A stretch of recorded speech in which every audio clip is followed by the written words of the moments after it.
Can I welcome members and officers here at City Hall and the public in the gallery or watching on the webcast to today's meeting of the Oversight Committee. Please may I remind participants to turn your phones off or put them on silent. And can I also ask members to ensure electronic devices aren't in front of the microphones. Can I ask the clerk, Nicoletta Kemp, to confirm any apologies for absence? Thank you, Chair. We've had no apologies for absence, and Assembly Member Cooper is joining remotely on Zoom. We hope. She's made it. Oh, brilliant. Not because of Leonie, more because of the issues. Anyway, declarations of interest. Can we note the list of offices held by Assembly members? Noted. Thank you. And can I ask members if they have any disclosable pecuniary interests in items listed on the agenda? Nope. No? Great. Can we confirm the minutes of the meeting of the committee held on the 18th of December 24 and the 22nd of January 25 to be signed by me as a correct record? Agreed. Thank you. Can we note the completed, closed and ongoing actions arising from previous meetings of the Oversight Committee? Agreed. Thank you. And this is going to be a bit of a mouthful of noting. Action taken under delegated authority. Can I ask the committee to note the following recent action taken by the chairman in consultation with deputy chair and party group lead members under delegated authority to agree the following? Authorise the Executive Director of the Assembly Secretariat to enter into a contract for the provision of legal services to the London Assembly and Secretariat following the completion of a procurement exercise in line with the GLA procurement policy. Approve expenditure from the Assembly Reserve of up to £40,000 for legal advice for 3 years. Approve expenditure from the Assembly Reserve of £48,000 to support the creation of a 1-year fixed term G6, Grade 6 post to support events, delivery and public engagement in the Assembly 25th anniversary year. And finally, to approve expenditure from the Assembly Reserve of £62,000 to support the creation of a 1-year fixed term Grade 8 post to support the Assembly's engagement with the government's work on devolution. Noted. Noted. Brilliant, thank you. And now on to our principal business for the day. I'd like to welcome to the Chamber Jim Minton, Chief Executive of the Mayor's Fund for London, and Basma El Hayani, Youth Board Member of the Mayor's Fund for London. So if I could turn to you both to start, and just, I mean, more of an opening statement really, but how would you characterise the relationship between the Mayor and the London Assembly with the Mayor's Fund for London, and how's it changed over time, and what benefits do you think it's brought to whoever wants to open up?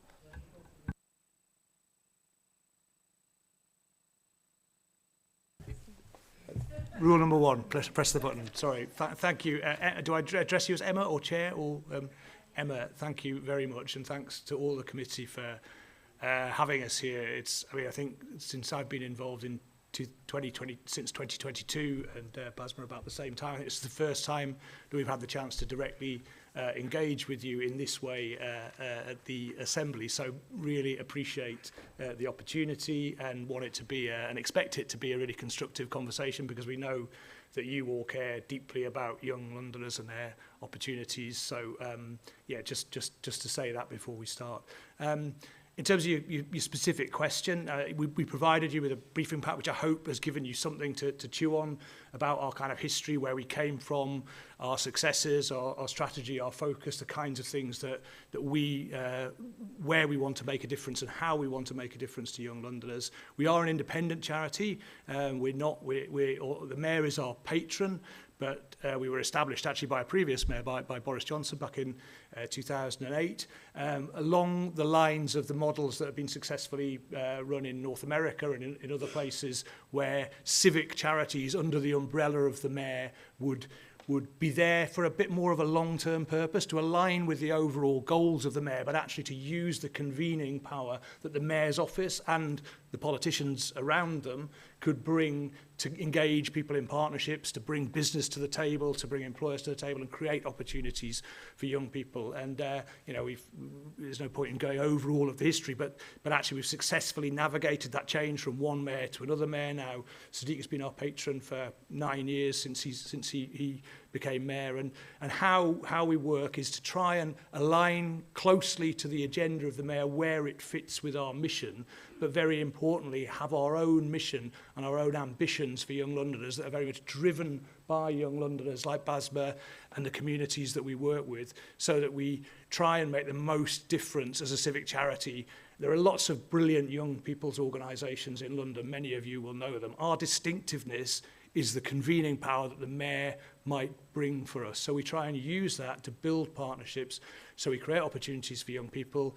And essentially our strategy, which we just published this year, is about making sure that we're alongside young Londoners with those partners all the way through their development, so that we provide food and opportunities as a foundation for them, skills as a springboard. We were just at the growth strategy launch this morning where, you know, opportunities will be coming in London. We want to make sure that those opportunities are open to young Londoners. And then, importantly, a platform for young Londoners to share their voices. And that's where BASMA and our youth board come in. So that's essentially us. And we can unpick some of those things about the relationship. I'm sure you'll have questions about it. But maybe I introduce BASMA to say a few words about herself and what she does. So hi everyone, my name is Basma and I'm a third year university student studying international politics and sociology, but at the same time I have been on the Mayor's Fund for London Youth Board for about 2 years now. I did start off so when I was in secondary school in sixth form, I started off using Access Aspiration, which is one of the programs of Mayor's Fund for London, to gain work experience. And after that, I went on to become a student ambassador for 2 years for Access Aspiration, advocating for work experience for young Londoners that don't really have access to those types of work experiences. So, for example, I was very interested in the law aspect. And so a lot of the students, for example, in my school, did not have access to that. And so I was really advocating for that during my time as a student ambassador. I then went on to do the Kitchen Social internship with Mayor's Fund for London, where I interviewed kids and adults that had taken part in the social hubs, in the kitchen social hubs around London, and how it would benefit them. And then that brings us to 2 years ago when I started off with the Mayor's Fund for London Youth Board. And since then we have been able to work on many projects with Mayor's Fund for London, including the Diversity Pledge and also the MFL Impacts Report, which we had a say in, and we also were able to discuss that with different teams at the Mayor's Fund for London to really be able to voice what we think would be great in that. Yeah. Thanks, Basma. I just wondered on a couple of points there. Obviously, the work experience. How did that work out for you? Was that kind of set up, and then it was easy to go into the field law, I'm guessing, and do something you wanted to? Was that easy to navigate and helpful? Yeah, so it was very easy to navigate. Essentially, you would get onto the Access Aspiration platform and they would set up the whole work experience for you. There were many events that you could take part in, and that really helped boost my CV for essentially applying to a lot of other work experiences, as well as for my sixth form. So because I wanted to take law as one of my A-levels, I was able to really showcase that through the work experiences that I got through Access Aspiration. And it was the same for a lot of my peers at school as well, where they all had the same sort of opportunities that we wouldn't necessarily have gotten without Access Aspiration. Great, thanks. And as your experience on the youth board, are there right mechanisms in place, and if so, what are they, to make sure that you're really heard and it's not just kind of a talking shop where you come and say that these are the great things that need to happen? How's the mechanisms work to make sure that that is put into action? Essentially, the youth board meets every month, and we convene to talk about different projects. So each month we meet with a different team at Mayor's Fund for London, and we have different projects that are presented to us that we could possibly take part in. A lot of us are able to choose exactly what we want to do and how we want our voices heard. We're able to take part. So, for example, as I mentioned, the Diversity Pledge, we were all able to voice what we wanted written in that, and also the Impacts Report as well. We also work on different events such as the youth board, the roundtables that we actually took part in City Hall, and that took place in 2023 where we were able to set up different workshops that catered to us essentially and other youth boards. So we do convene every month to be able to talk about different topics that we are really passionate about essentially. Yeah, because it feeds into the new youth-led approach. I mean, is there any improvements you'd like to see, or any ways in which your voice, I think, from the youth board could be bolstered? The answer obviously can be no, it's working fine. I think at the moment our voices are quite heard. I've been on other youth boards where our voices weren't really heard. We would convene, but when we would be talking, there wouldn't be any sort of transparency. They would say they would listen to us and take back our feedback, but nothing was ever actually done. But with the Mayor's Fund for London, when we do convene and voice our concerns, they are very transparent on what can and can't be done, which is why I think it's a really good mechanism for us to actually voice our concerns. Brilliant, thank you. And Jim, coming back to you, could you talk a bit more about the different partnerships the Mayor's Fund for London has with the GLA? Which different kind of groups within the GLA and people do you interact with? Yeah, of course. I mean, our three focus areas around kind of food and activities out of school, principally in the holiday time, around the kind of skills and employability, primarily focused around work experience that Basma was just describing, and our kind of platforms for young people. All of those intersect, not surprisingly, with some of the stuff that the GLA does, and obviously lots of other organisations out there. And I think we've probably shifted over the last 2 or 3 years from being an organisation that thinks, wow, we've got a bright idea, why don't we do this for young people, into a much more kind of, well, there's lots of things happening out there, how can we make the most difference to young people? And so that kind of partnership approach with the GLA teams is very important. So when the Mayor was introducing his commitment to give free school meals to every young Londoner, we were there. We hosted a food summit, which I think possibly some of you were at. A lot of stakeholders there, some of the GLA teams, and said, well, brilliant, free school meals, that's great that pledge has been made. What about the holiday time? We'd already been running the Kitchen Social Programme with community organisations. And so we created a partnership with the GLA Financial Health and Resilience team, with the Felix Project, and with our hundreds of community partner organisations to make sure that in the holiday time outside of school, young people still had access to healthy food, opportunities to learn about food, and wrapped around with other support things. So, and that's been a really healthy project, and that's, you know, we're looking in this summer to work on something with the violence reduction unit around Holiday Hope, around keeping young people safe, but also providing them more developmental opportunities. That's work in progress at the moment. Again, very much conscious of, you know, we don't set the agenda. The Mayor sets the agenda. We're a partner alongside other organisations within that. In the skills and employability work, I mentioned that we were at the growth summit launch this morning, which was really exciting. And I think our very strong feeling is that if the Mayor's going to create 150,000 new good jobs for Londoners, then we absolutely want the Basmas and the young people in the communities that you work with to be able to benefit and have those jobs. So we work closely with the skills and employability team. We've got a good relationship with London and Partners to try and make sure that, you know, it's a complex picture. Joanne chaired something for us last summer where we brought in a bunch of organisations all working in that kind of employability space, and you will know some of them, just to try and think, okay, can we all not quite stop treading on each other's toes, but can we all try and work collectively towards the goal of supporting more young people? Because, you know, there is a lot of need. You'll all know there's a lot of need for young people. There's a lot of young people who are still missing out, however many efforts have been made. So our mentality is always to try and work in partnership. So, you know, the bits of the GLA that work on those agenda are important partners for us. They've got their own agenda, but we try and make sure where there's overlap with our agenda, we make that work as best we can for young Londoners. Yeah, it sounds very much like that partnership is working well, and it's well, this is the point we come to. So is there any way in which you think that kind of partnership relationship could be strengthened? Is there anything that you would think we could take away from this session and think that's something that could be improved upon? I mean, there's always ways to improve things. There's definitely ways to improve our organisation, and Basma's very generous about her experience. But I know that we always want to make sure things are better. I think.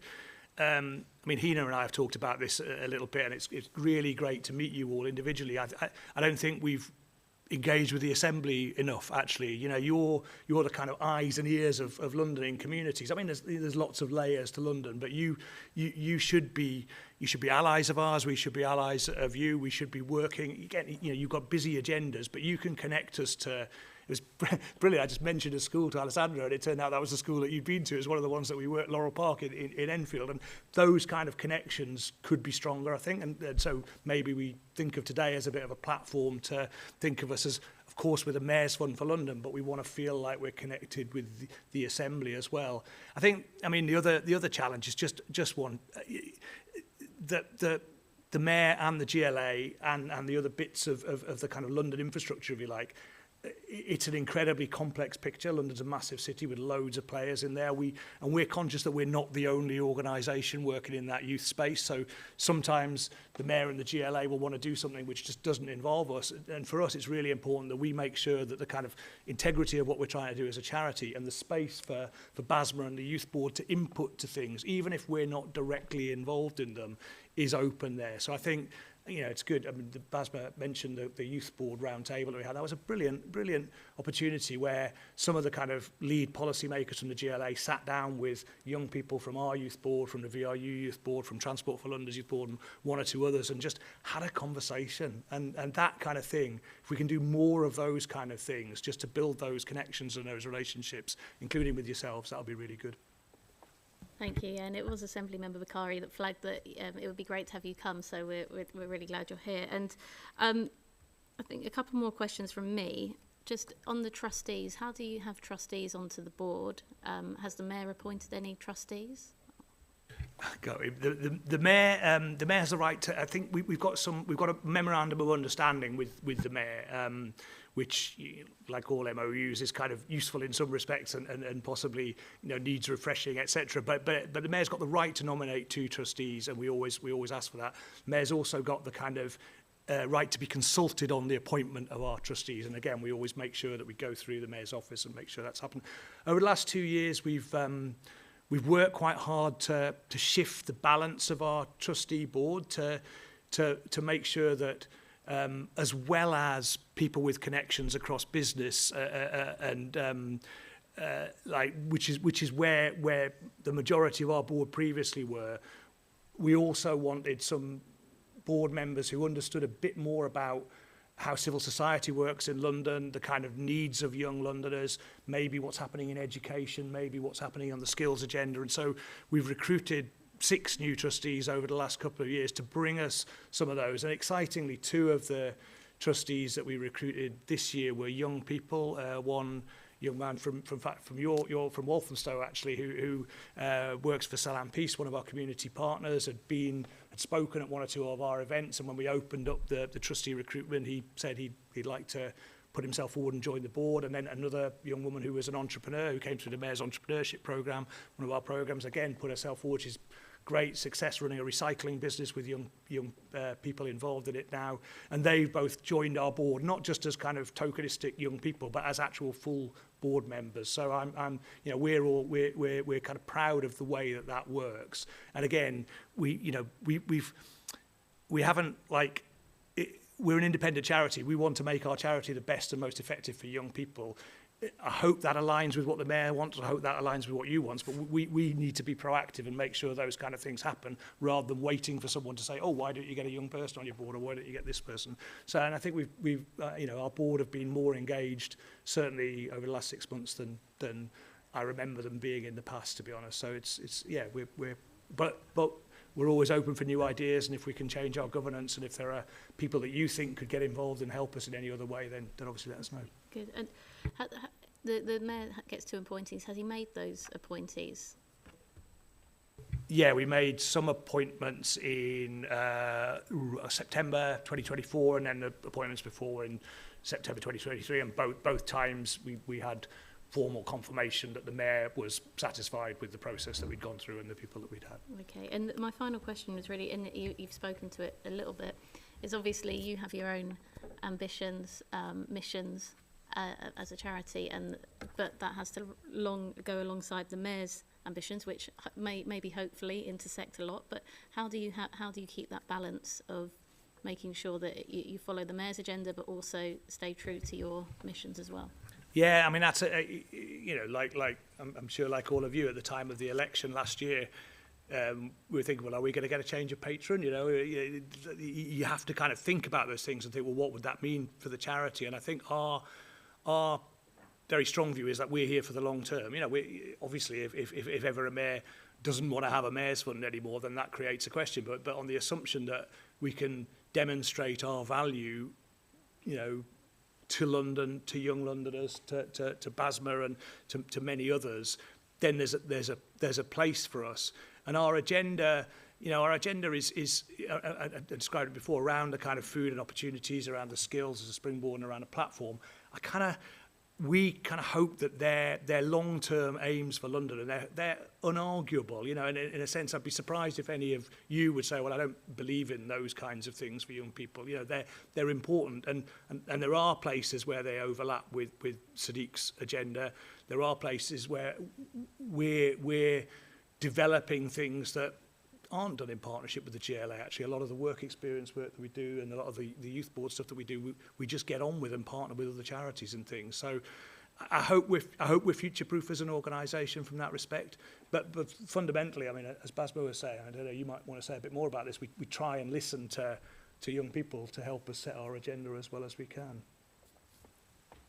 Yeah, I think even at the beginning of last year, when we were looking at the pledge again, and we were also looking at the impact report of how it actually affects young Londoners, we were able to voice our concerns of different topics. So, for example, when we do convene at the monthly youth board meetings, we are able to discuss what all of our priorities are and what priorities we think would best suit the young people around London as well, and not just for us.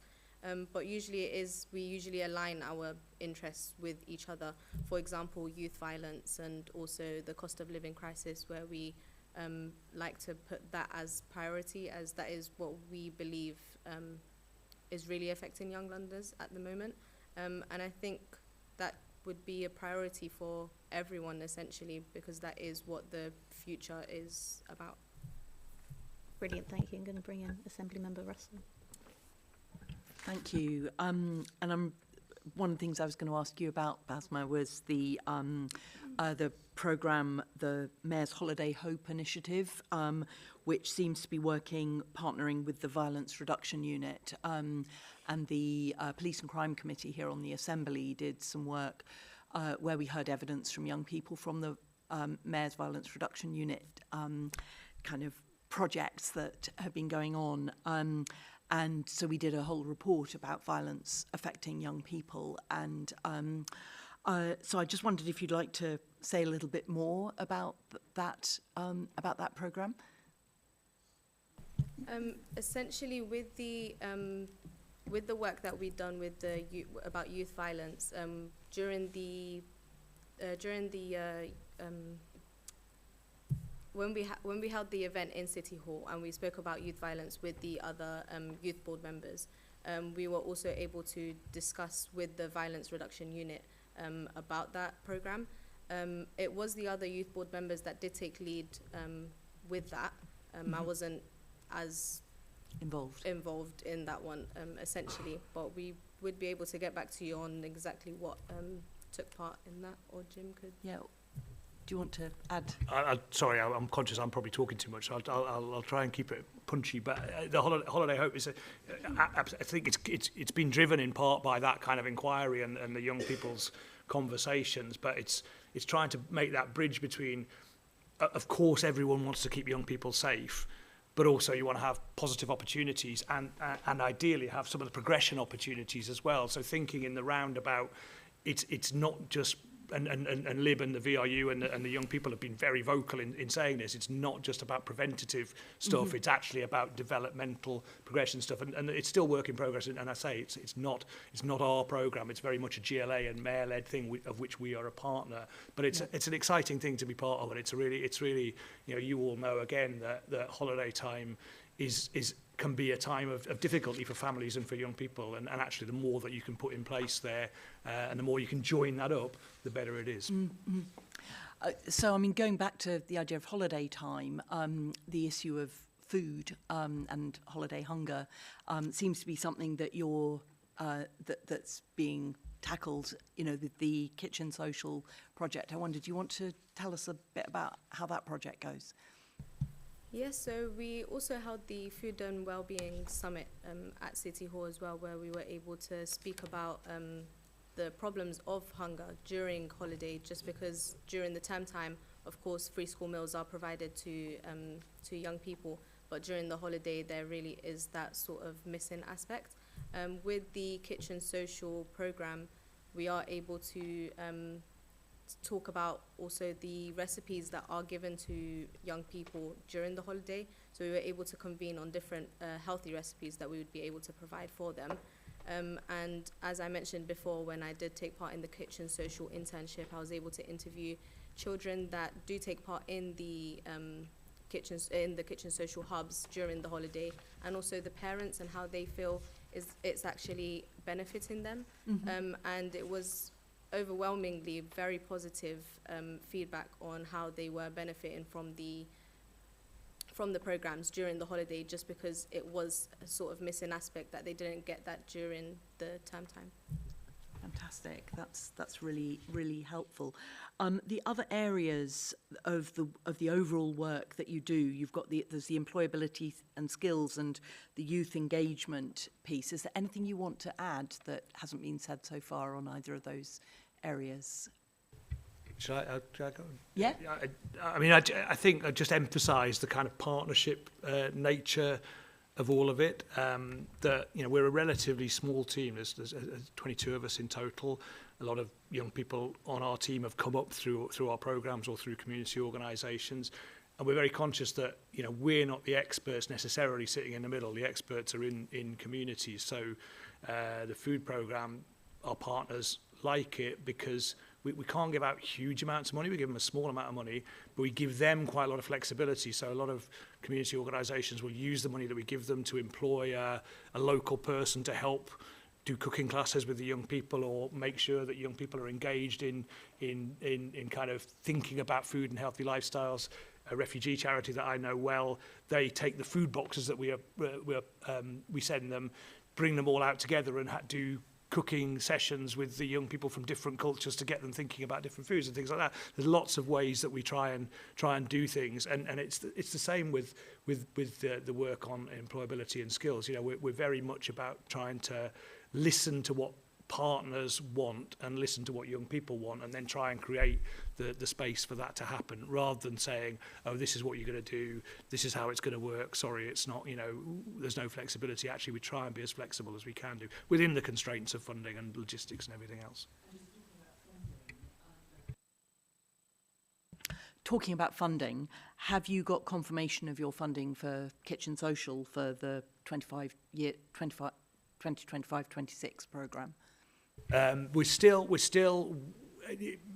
like any charity. Our funding comes from a variety of sources. I think I said in the briefing note that we haven't got any endowment. We've got a small reserve, enough for us to kind of keep the lights on for a couple of months if everything goes wrong. But essentially, we're a money in, money out organisation. We try and use any funding that is put in by the mayor or the GLA. For us, that's a very strong lever to go to other organisations and institutions. So, look, the mayor's backing this. Can you back some of the other elements to it? So, with the Kitchen Social programme, for example, Barclay Foundation, National Lottery, Bloomberg, Westminster Foundation, Rousing in the past have been very, very good funders of that as well, because people know, in a sense, the mayor can't fund everything and probably shouldn't fund everything and certainly shouldn't fund everything that we do. But actually, if that can be used as a lever to get money in terms of the budget, I think the GLA are still, the last 2 years we've had funding that has gone to us and Felix for the kitchen social and the holiday hunger. We're still waiting for the confirmation of what there will be, but there's been some initial grant funding to allow us to set up Holiday Hope, which has been incredibly useful. And we don't know what the exact amount will be for this year, but we're confident that everyone is signed up to what should be a really exciting and valuable program, and will be able to at least meet the need for young people in communities that we've set out to do. Well, I hope you're successful in leveraging what you get from the mayor in order to be able to bring in more money to make that programme And any help that you can give us in connecting us to any sources of funding would be incredibly valuable as well. Okay, thank you. Thank you. Assembly Member Mahfouz. Thank you and welcome. So it's great to see the impact that you've made. You've shared with us your latest figures from your latest impact report, which is really impressive.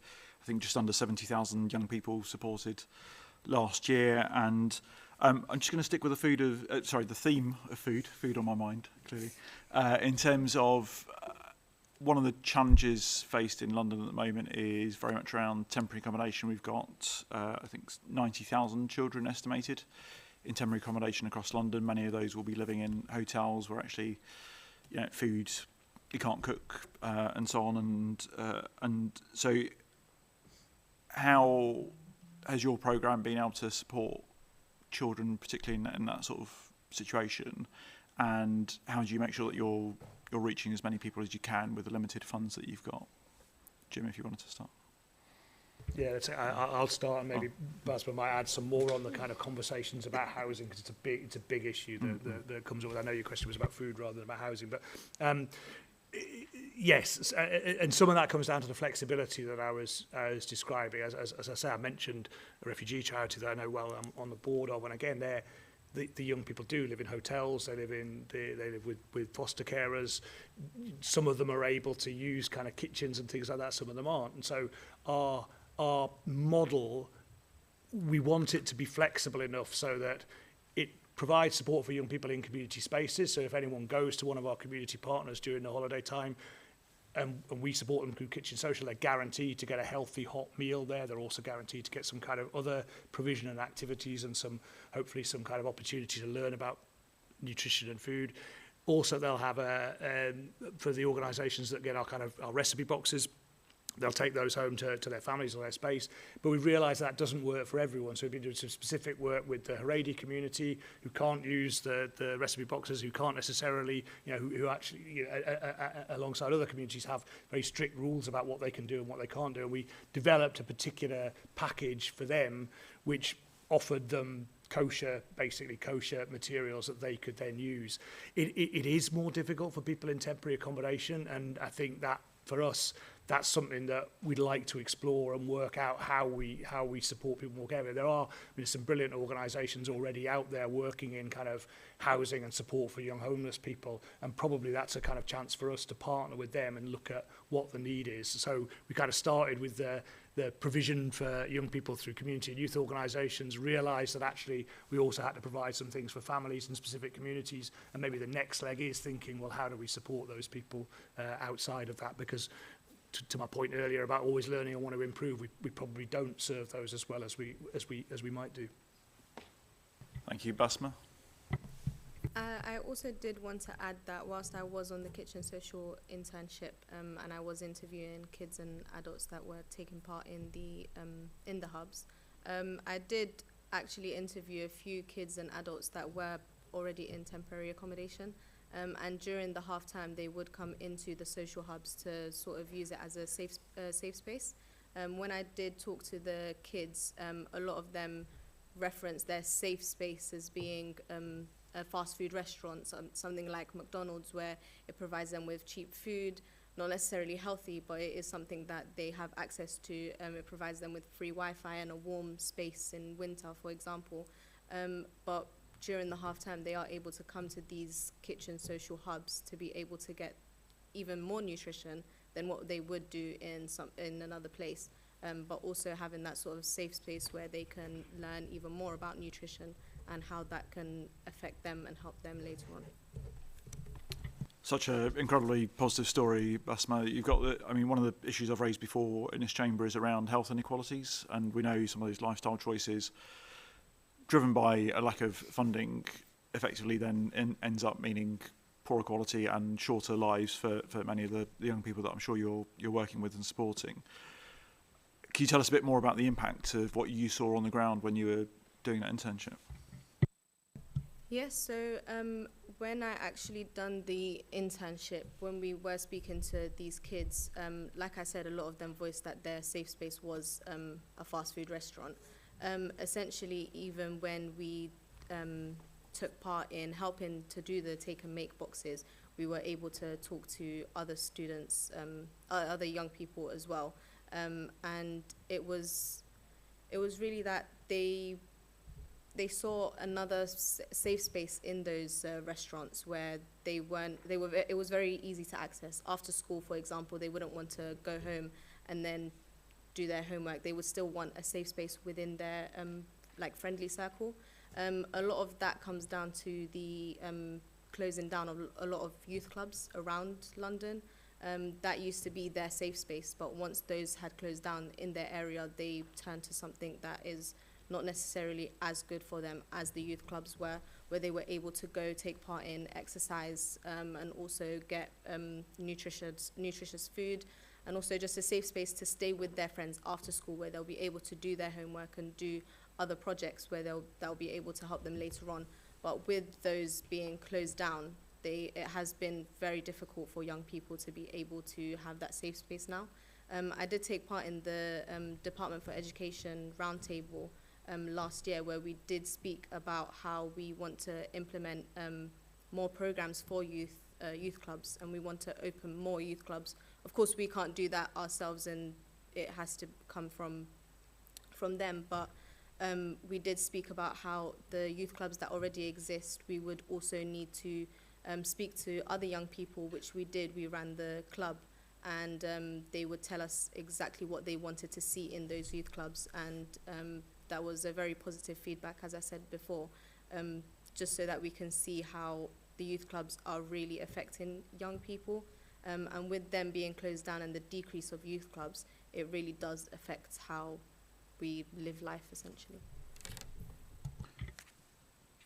Just sticking with the youth clubs and the youth engagement stream of work, actually, that you've just opened up there. So clearly, sort of local authorities, because of finances, we've seen that decline. And I'm delighted to say in Ealing, we've just actually reopened our youth centre in Southall, which is a fantastic brand new facility.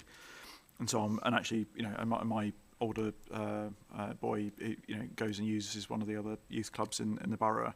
And I can appreciate what you say there about a safe space. How can we? What other sort of lessons did you learn in terms of making sure that we can provide those safe spaces? And how else have you directly and sort of through the organisation engaged with young people to try and feed into where policy goes in terms of youth provision?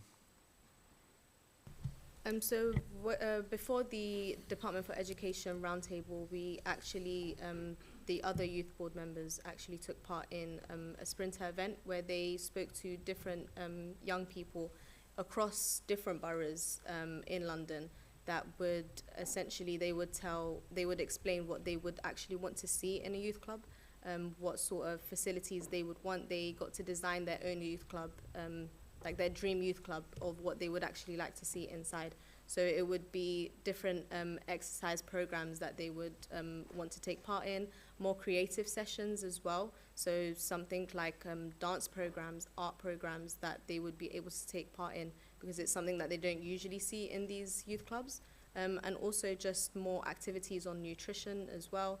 And that was a really good turning point in also feeding back to the policymakers at the Department for Education roundtable, where we were able to showcase what the kids actually really wanted and how that would affect the youth and the youth clubs, essentially. Yeah, thank you, Bassam. These are great questions. Thanks, Basma. It's like there's a number of levels to it, isn't there? And I think part of the challenge is you know, is for you and the local authorities and the mayor and the GLA as well. It's like, well, in terms of supporting young Londoners, can we try and build and support the infrastructure that there is in London in communities, because that is, whether young people are in temporary accommodation, whether young people are struggling at school, whether young people are just ordinary young people who want to have something positive to do, you know, that there should be safe and positive spaces for them. We work on in a number of ways across that agenda. Firstly, in terms of our Kitchen Social programme with 100 or so community organisations, we also provide a range of capacity building within that, additional programmes, support for the youth workers, training opportunities, development opportunities. That isn't going to build new youth clubs, but it is going to make sure that somehow organisations are sustained there. And we work very closely in partnership with both London Youth, which, as you know, has got a network of community youth organisations, and increasingly with the Young People's Foundations in some boroughs, which are already providing resource for them, and with local organisations. At a kind of policy level, as Basma described, we did some work around holiday activities funding with the DFE.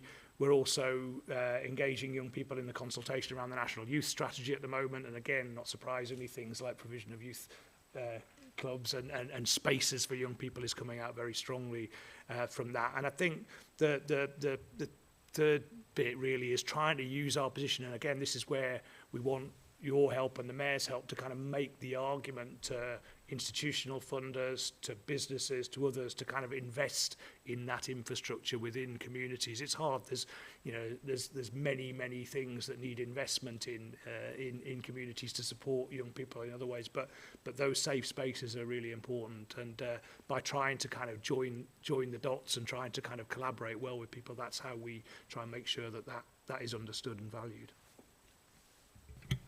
And one of the key challenges, obviously, for every young person is, you know, we talked about it a little bit before the meeting, didn't we, Basma, but just in terms of sort of getting into that first job once you've left university or school, and the support around employability, and, you know, we talked about having that sort of ambition that you can share and instill with young people, and just having those opportunities that I can see within your strategic aims. You talk about positive opportunities, building connections with employers, and build careers. What impact are you seeing with your employability and support programme? I know you at Basma, you're obviously with part and parcel of that. Do you want to talk about your experience and what impact it's had for you and the people that were with you on that? I did want to touch upon the London conference that took part last year as well, in 2024. A lot of the youth board members took part in that, where they were able to create workshops around job stability and how difficult it is to find jobs straight out of university, especially like graduate schemes where they're either very difficult to get into or they're very, like, there's not many. It is very difficult to get into that, and so during those workshops they were able to talk to policymakers and also create those workshops and deliver the workshops to them, just to show how job stability really is affecting young people, especially coming straight out of university. And the same for me at the moment. I do want to go into a sort of the charity sector, working with the youth, just as I am now in the youth board. But like I said to you before the meeting, that it is very difficult to find graduate schemes in sort of that way. So we do work together to see how we can essentially help boost that job stability for young people. Yeah, Basma's put it much better than I could, I'm sure. But just, you know, last year we created 16,000 opportunities for young Londoners to connect into employability and skills and career support, and those were all young Londoners, either from schools with high proportions of young people with free school meals, or from community organisations in wards where there was disadvantage, and you know, these are the young people who don't have the family connections that can open doors for them, who don't, you know, you'll know them, who, young people who, you know, are passionate and excited and ambitious, but just don't know where to go. And I think I was saying to you before, Bassa, we took some young Londoners from a pupil referral unit actually, and you know, often when young people end up in those, again, you'll know as well as I do, but suddenly the kind of their ambitions are weighted down, and people think, oh well, they're not going to succeed from there. And we took a group down to an employer, Alstom, that makes the Elizabeth line trains in Old Oak, and it was a really great day. They realised actually there are things that they could do. Our programme was around helping them learn about applied numeracy and thinking, well, how does numeracy apply to a job that I might want to have? And two really nice things about it. One, the young people within Alstom who took them round kind of looked like them and were like them and said, look, I'm here now. I've progressed 5 years on. You can do this as well.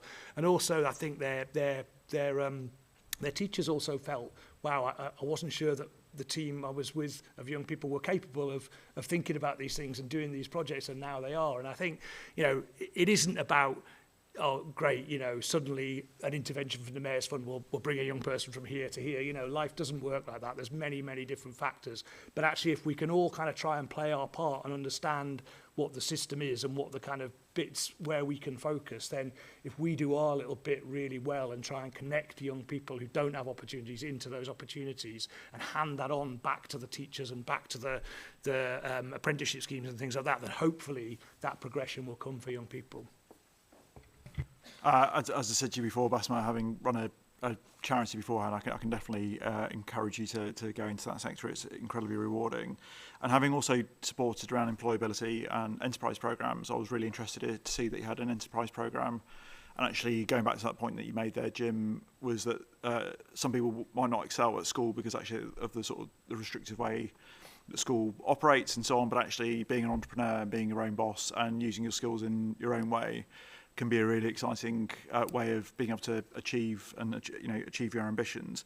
Do you want to tell us either of you a bit more about the enterprise program that you run?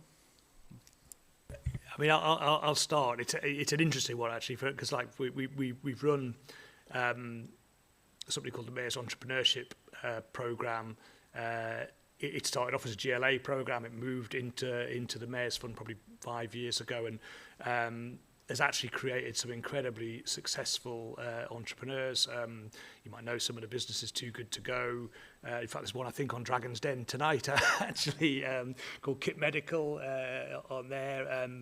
And the one I mentioned where Megan, who's on our board, runs, name's got out, Team Repair, that's it, the recycling organisation for young people. And it's, I think it's created like hundreds of jobs for young people over the year and contributed to London's economy, as well as giving young people, exactly as you described, Sam, the chance to kind of shape things for themselves. We had funding from City Foundation for that. That funding has changed. City Foundation have looked at doing other things. We're now looking at how we embed enterprise more closely into our overall programs. It was a program that worked with university students, and it was great for that, but actually most of our other work is with 15, 16, 17-year-olds, and we're thinking about where entrepreneurship fits into that. But, you know, watch this space. We'll definitely be doing some stuff along with entrepreneurs and with other organisations working in that space. Brilliant. Thank you very much. Thank you. Assembly Member Bakari. Thank you so much, Chair. Thank you for coming today.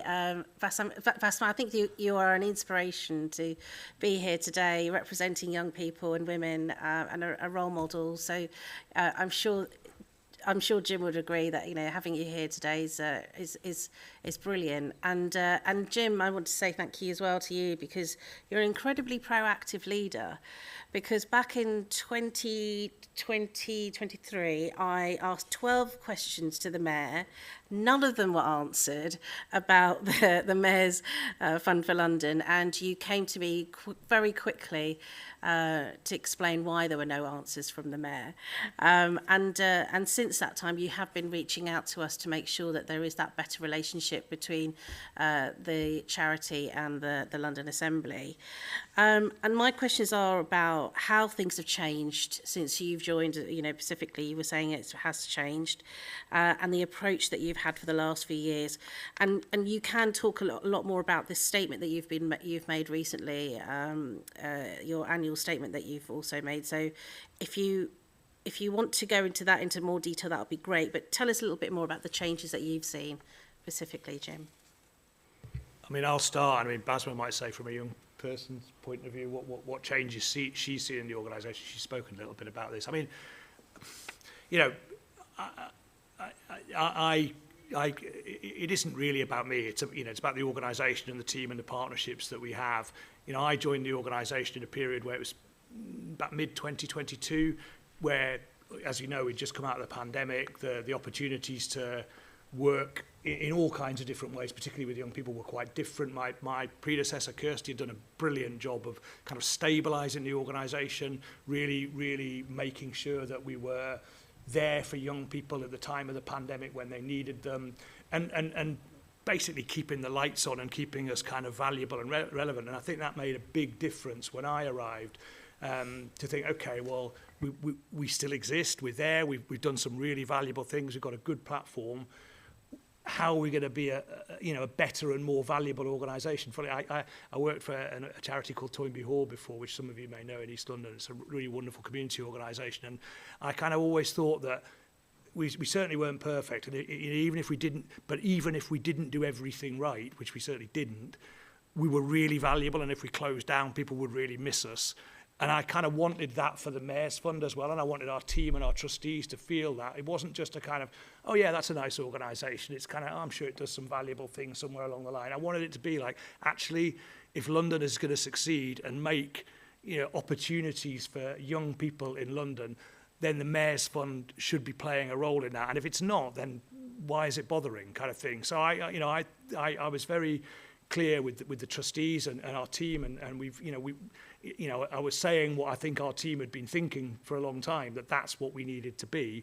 And I think that came through the idea of being a kind of convener. You've got the mayor's power to be able to bring organisations together, and I've described some of the ways we've done that. A connector, connecting the voices of people like Basma and many other young people to power.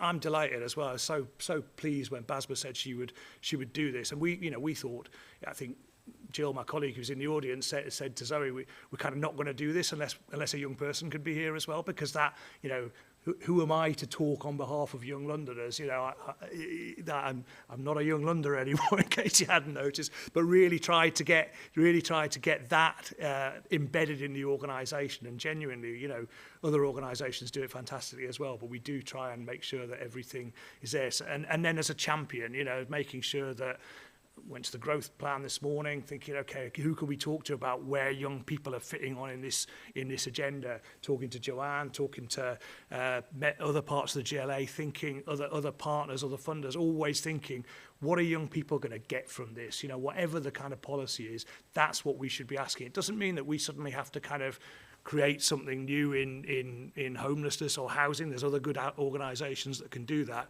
but it does mean that we want to try and keep those voices and those things that Basma and others are really passionate about on the agenda. So that's, it's work in progress, like all those things, but at each level of getting young trustees, getting younger people into the organisation from our programmes, really having that kind of clarity of our strategy and really making the impact day to day. That's the kinds of things that we've tried to introduce in the organisation. That's very nice feedback. It's nice to hear that that's making some impact. Basma, do you want to come in? I understand that young people are actually rewarded for the work that they do as creators, photographers, filmmakers. How's that made a difference to the charity? I think as a youth board member and as the youth board as a whole, we're always rewarded with something after we take part in events, or we take part in something that has taken a lot of our time, essentially. But there has been a sort of change over the 2 years that I have been here, where we're provided with a lot more opportunities, and a lot more opportunities to talk to policymakers as well. So not just to be able to talk to each other and voice our concerns with one another, but also with the policymakers that do make a change. And that's been a huge difference for us as the youth board as a whole, where we've been able to voice our concerns and actually be transparent with the funders and the policymakers. And it's just that transparency that is very key, where we're able to share our priorities and see what can and can't be done, essentially. Thank you. Now, Jim, you talked about your trustees and how you've tried to change the structure of that group.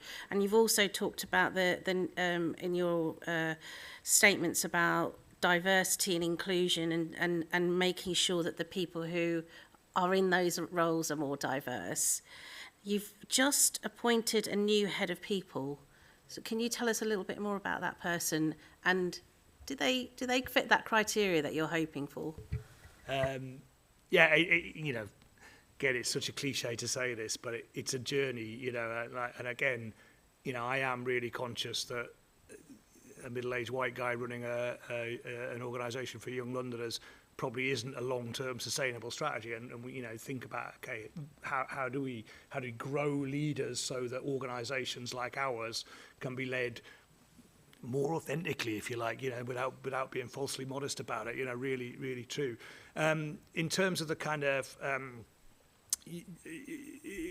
yeah, so the trustee journey has been something the trustees themselves have embraced, and actually it's great now. It's a really, you know, like all, again, it's work in progress, like all boards, they're kind of, you know, they're in a development journey themselves, but they're certainly more in tune with what the organisation needs to be, the needs of young people. They're very proactive now about kind of being involved in things. They want to come to our events, they want to get involved, they're great. And then in terms of our own staff and our organisation, yeah, our head of people, Mila, in fact, she probably joined, 18 months ago now. It's like, it feels like she's new, but she's, again, it depends on what characteristics you've got. She's Indonesian by birth, studied in the UK, is settled in the UK.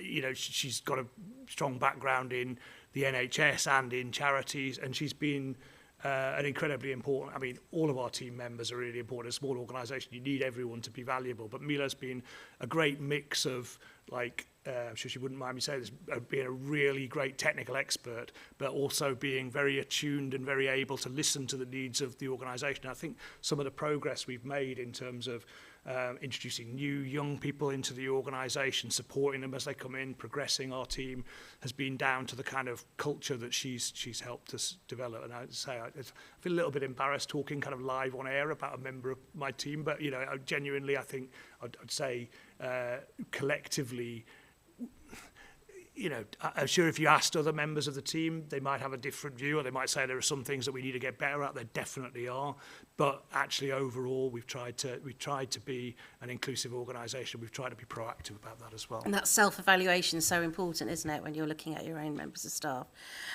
You have touched on this about this year-on-year funding issue that you have, and how difficult that is, not just for your charity, but so many other institutions as well who are going through this. And there are other civic charities that have been under the umbrella of similar administrations who've had their funding taken away completely. Government, approaches to charities. Now, does that worry you here as well, in terms of, you know, the situation with the possibility of cuts even within this administration? Yeah, it definitely does. And again, you can see, partly from the point of view of our own charity, which obviously I've got a responsibility to our team, to the young people we work with, to the partnerships we've got. I want to make sure that we're sustainable. Like, again, you don't want to be sustainable just for the sake of being sustainable. You want to be sustainable because you're doing something good. But you know, as you've seen, our income's fluctuated around between kind of about 2.4 million and 3 million over the last 5 years, and that's difficult to plan. That's quite a big distinction every year. So if we could have more kind of committed long-term income, and that's what we try and secure from voluntary funders and things like that. But that would really help, and that, you know, that's as you say, that's a narrative that every charity will talk about. I think that's one thing that the Assembly could and should be kind of vocal about on behalf of the organisations that are in your own constituencies and that you work with. I think I've been in the charity sector for too long probably, but it's harder than I ever remember it really to secure funding. There are more organisations, and fantastic organisations, who are going under or are really struggling or having to cut back really vital stuff because the funding just isn't there. And I don't know, we've got a good relationship with London Funders, we're a member of it, we know that funders are aware of this, but there just seems to be a bit of a mismatch between the investment that's available to sustain organisations and the kind of need that is out there at the moment. And I think that is really an important collaborative conversation to have between the Assembly, the funders, and businesses as well. And and again, we're as an organisation that kind of connects on all those levels.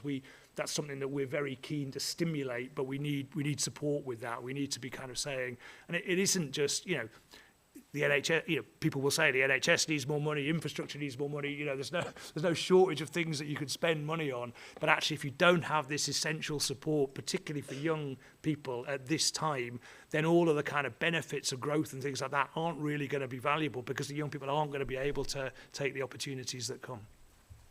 My last question is really on your goals and the new strategy that you have.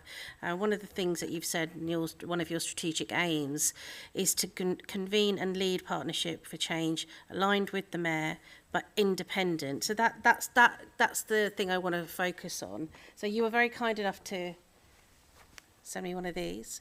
Now this is a bag. Everyone can see, which actually I think the reason I'm showing this is because of the logo.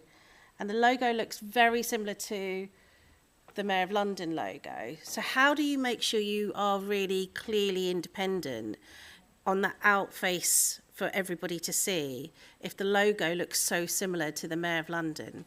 And are you going forward going to be able to perhaps think about that outface public image that you have to make sure that people really do believe that you are independent?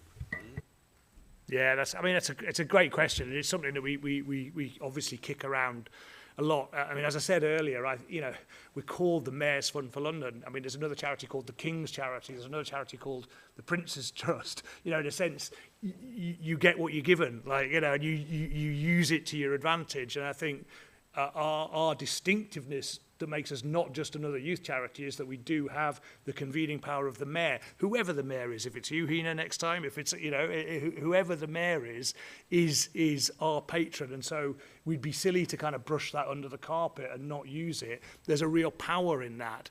Absolutely, we want to maintain our independence.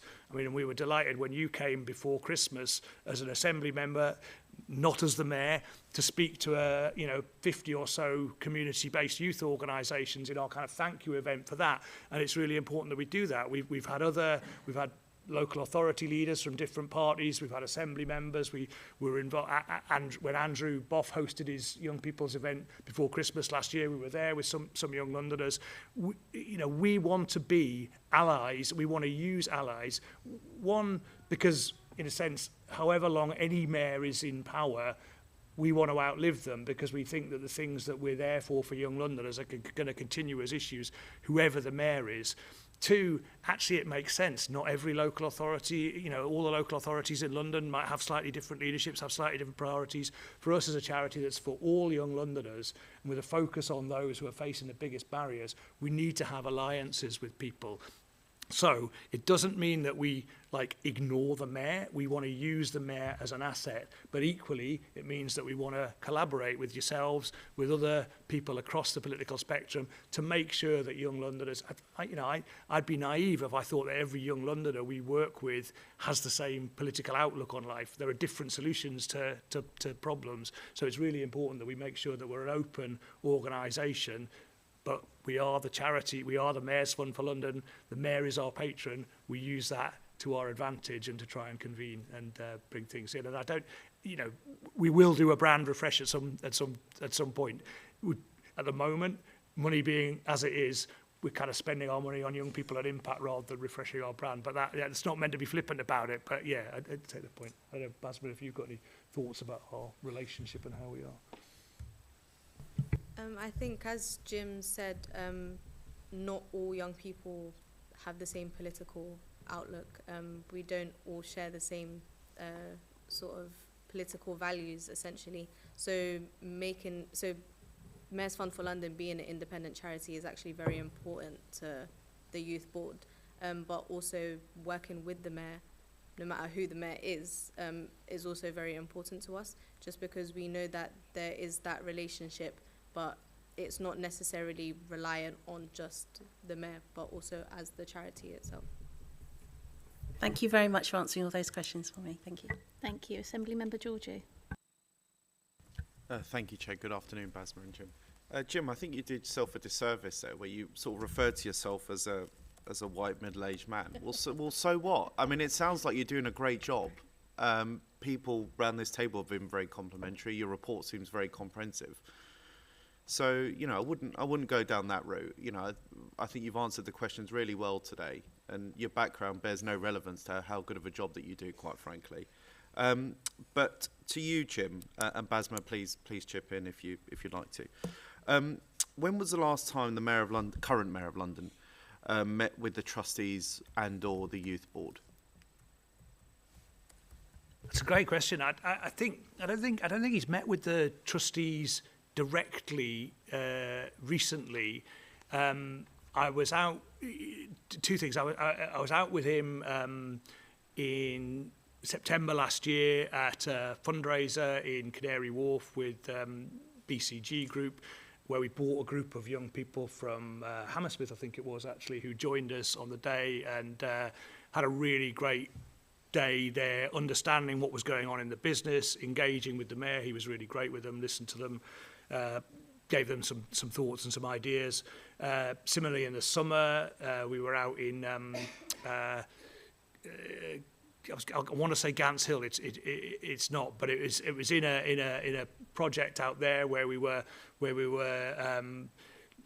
showcasing summer activities, and the mayor and some young people from our organisation and lots of young people from the community were there. And again, he spent a lot of time with us, listened to the young people, was fantastic. He quite often comes out to the community activities that we host in the summer, particularly around food and things.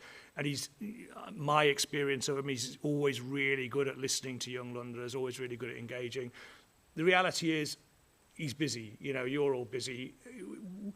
We might ask him to do something. He's probably got 10 other requests from other people to come and do something on the same day. So we don't necessarily get him all the time. The youth board, I don't know if you were there, Basma, when two of the mayor's kind of chief of staff's team came and met with the youth board face to face about a year ago before you did the round table. And that was really great, actually. I think, I mean, I say that.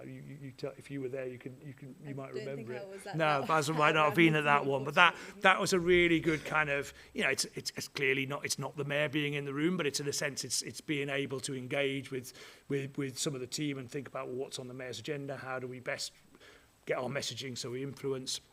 I mean, personally, some outside of work, sometimes people say to me, oh, what's the mayor like then? What's the mayor like? And I say, well, I don't actually see him that often. You know, I'm sure, I don't know whether you see it that often, but he's a great asset for us. And I know that he's interested, and I know his team are interested. And again, if you want to write to him a letter after that, say, oh, I think Jim and Basma are great. Can you engage a bit more with the Mayor's Fund? That would be lovely. But, you know, we're very confident that we've got the backing that we need as an organisation, and I think he will do what he can to support us, which is really helpful. Thank you. Probably this meeting is not the place for me to tell you what I think of the mayor. But it's, no, that's positive. You know, I'm glad that your experience with him so far is that he's been engaged, coming to certain events and things like that. So that's positive. And Basma, would you welcome the mayor coming to the youth board? Of course we would. We would actually be delighted to welcome him into any of the youth board meetings that we do take part in monthly. It would be nice to have that sort of communication with him to voice our priorities and what we think would be best for our youth board, and how we can communicate with the mayor to sort of implement that if that is possible. And just to have the sort of discussion of how London is and what we can do to improve, essentially. No, thank you. That's very There's helpful. one thing I just remembered actually on this, like at the Centre for London hosts a conference every year about London policy, and it was really lovely actually. Our youth board were doing a session on what is the growth plan, what should it mean for young people. and Sadiq was speaking at the conference, and he came in and sat with the young people and chatted to them, and they were from our youth, and it was a great like coming together of great. The mayor happens to be in this place and making a kind of keynote speech. We've got some young people here shaping the agenda, bringing the two things together, and it was really nice. Like, you know, and I genuinely. I don't know. I don't know what it's like to be the mayor, but I imagine you've got a million things to think about, and the fact that he does put some effort into connecting with young people, and his narrative in this term particularly has been very strong about the importance of young people, is a real positive and something that we try and work with.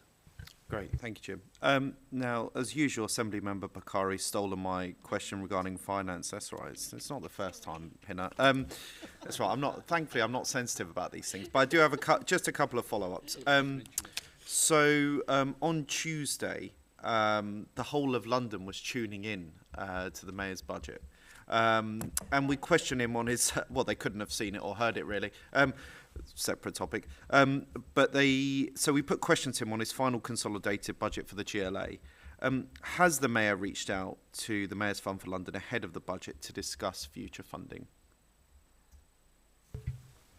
I mean, because what I described before in terms of the partnerships that we have with the GLA, you know, there's always conversations going on about, well, what are the resources that are going to be needed to have this impact, whether it's on the holidays, whether it's to do with employability and skills, whether it's to do with entrepreneurship, whether it's to do with summer university, or whether it's to do with whatever the ideas might be.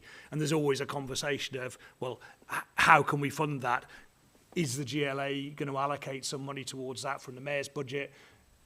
How can we, as an independent charity that can do some fundraising, how can we bring some resources to that? What other resources there are? So it's not as linear as me waiting or someone coming to me and going, oh, hey, Jim, we've got some money for you. It's much more about, okay, where are our priorities aligning, and how can we create the biggest value that we can do, and the pot of resources that are needed to do that. So no, I appreciate it's not linear, but perhaps I'll rephrase my question. So did the GLA / the Mayor or his team reach out and say, right, how much money do you need for X, Y, and Z project? I'm not asking you for you to get into details of those conversations or naming individuals, but did those conversations happen? It sort of sound like they have, but I wasn't sure. Yeah, I mean, if we, like, before the conversations that we've been having around the holidays, for example, and you know, building on the work that's already been done through the food partnership, have been very much about, great, okay, how can we have the most impact collectively to keep young people safe, to develop opportunities for them, and to help them progress in the summer holidays? Great, that's a great conversation to have. Okay, kind of what's it going to cost if we want to help X thousand young people? What could you do? What are the bits that the Mayor's Fund could do? Who are the other partners that we might want in the room? Where might we get the money from beyond the GLA? And let's try and build a budget together. And so essentially that does happen. Yeah, it's like, okay, if this amount of money was available, having bought in, the important thing is it's like we've got a shared vision together about what's going to be achieved, or what we want to try and achieve, and then it's okay, let's try and cost that, and let's try and work out what can be paid for from within the GLA's budget, which is finite like everybody else's, and what as a charity can we try and bring in from wherever else it might be to try and make sure that money goes as far as it can. So yeah, those conversations happen, I wouldn't say all the time, but they happen, and sometimes the result is there's an investment of money, as you'll have seen through our finances that we provided for you. Sometimes there's an investment of money that helps us do some of those things.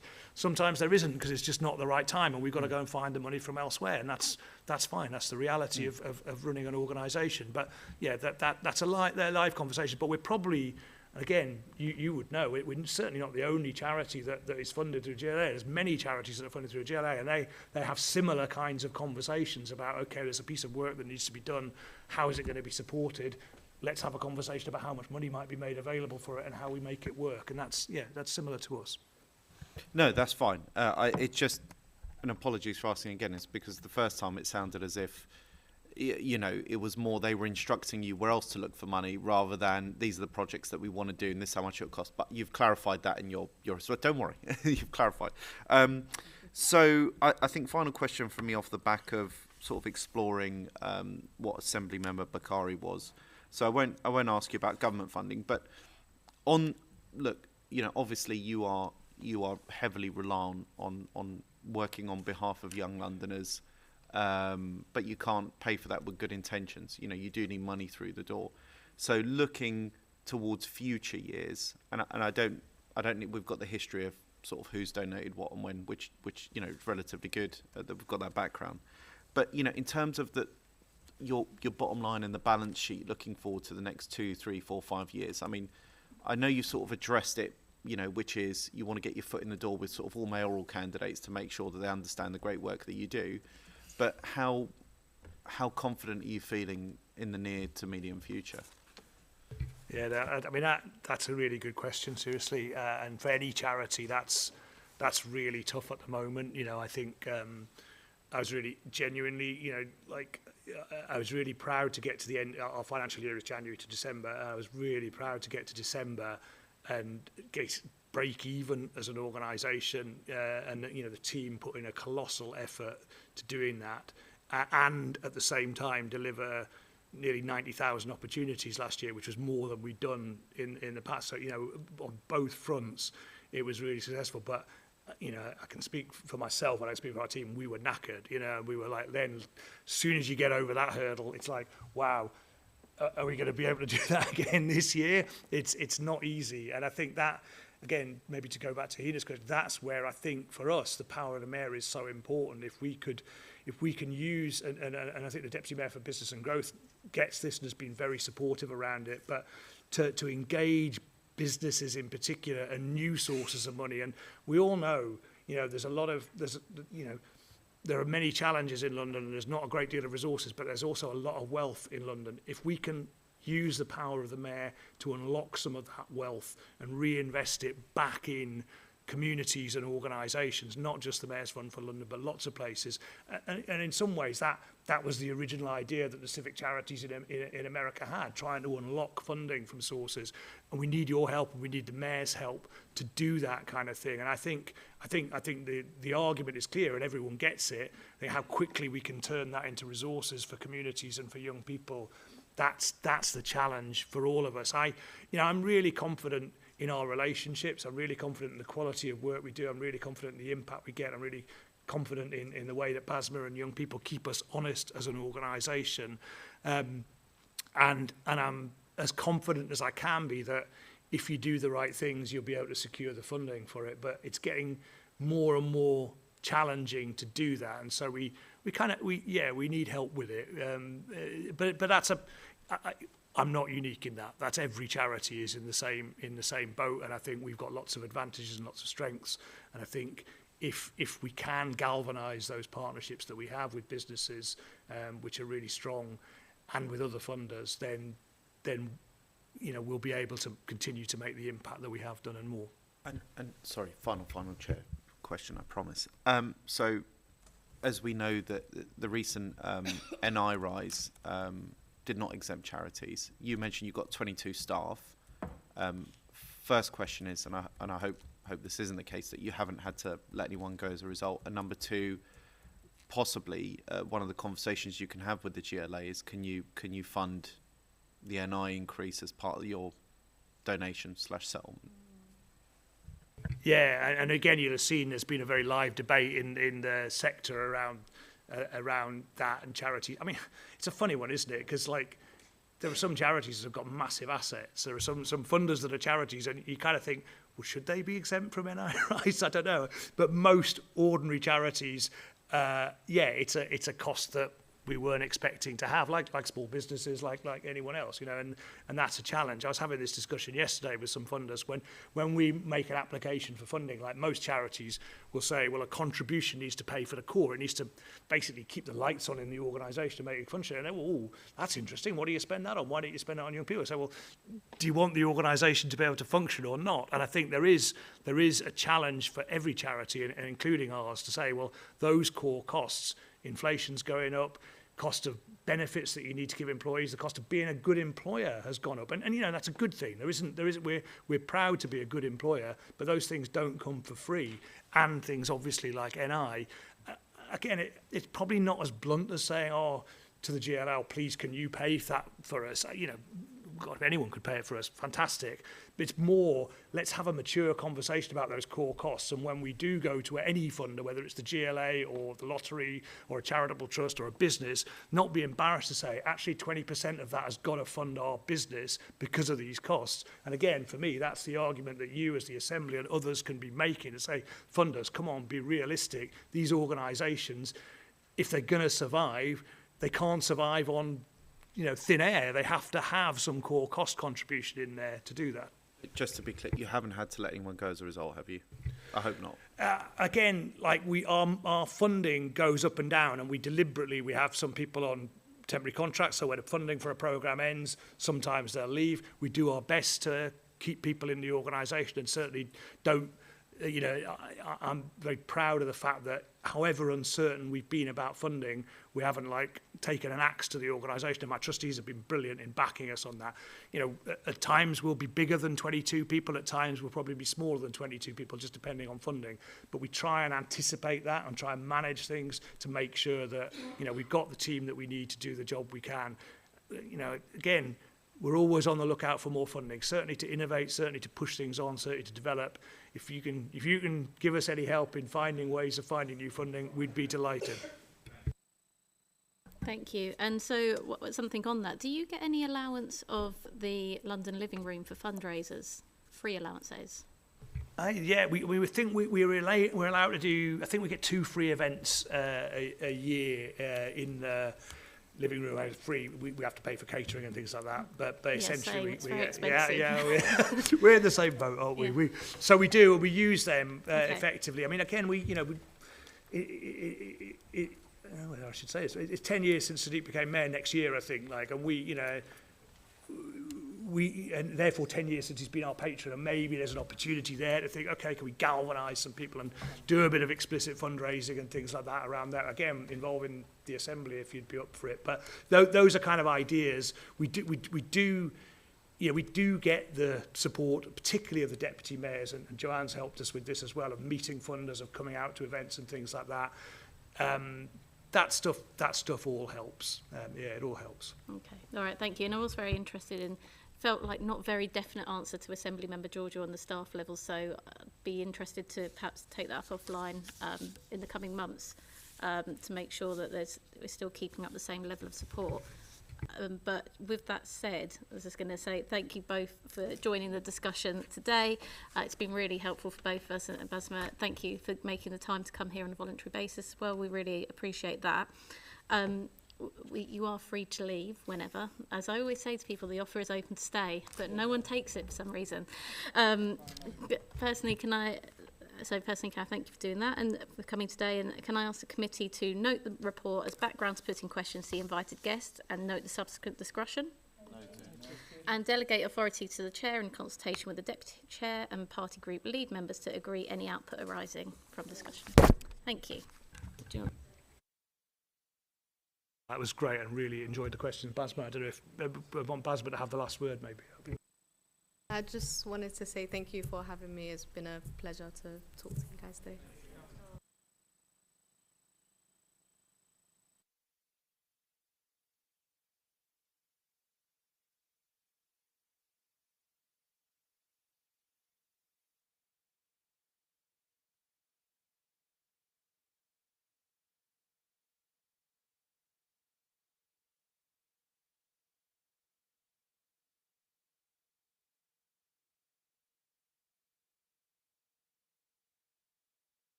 And I'd like to welcome the following GLA officers to the Chamber.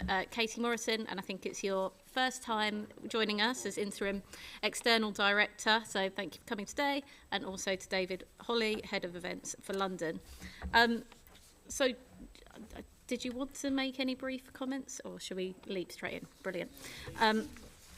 There was only one question that I really wanted to bring up on this, and it is something that obviously we wrote to you about, and it is a frustration for me, is again this advertising of PQT by borough. For example, as someone that lives on the outer end of a borough, to get to the other end of my borough would take me an hour and a half. To get into the neighbouring borough would take me 5 minutes. So I think it's really not a great tool for advertisement. It doesn't really appreciate London's communities, and I think advertising by quote unquote towns would be a much better approach. Do you have a response to that? Hi, thank you for having me. It is indeed my first time here. I'm doing Nicole's cover, who I know you've met on this before. So we did take on board the feedback about the borough advertising.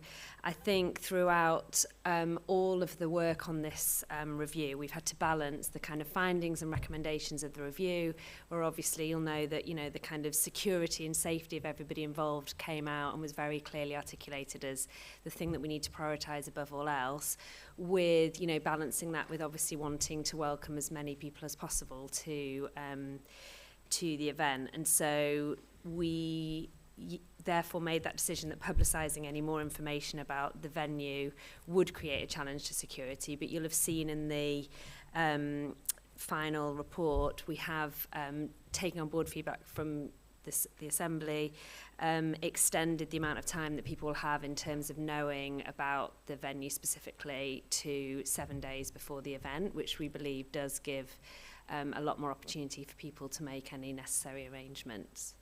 Do you want to add anything? The only other thing to add really is that, as in the paper as well, we are going to review this, so we will be measuring audience attendance and trying to understand if this way of advertising does have an impact on the number of people that are able to attend the event, and also understand if anybody has felt like they can't come because, like you said, Emma, it's an hour and a half to the bottom of your borough, whether there are anybody with those challenges, and that's something that we can then take on board and consider for the next set of meetings. Thank you.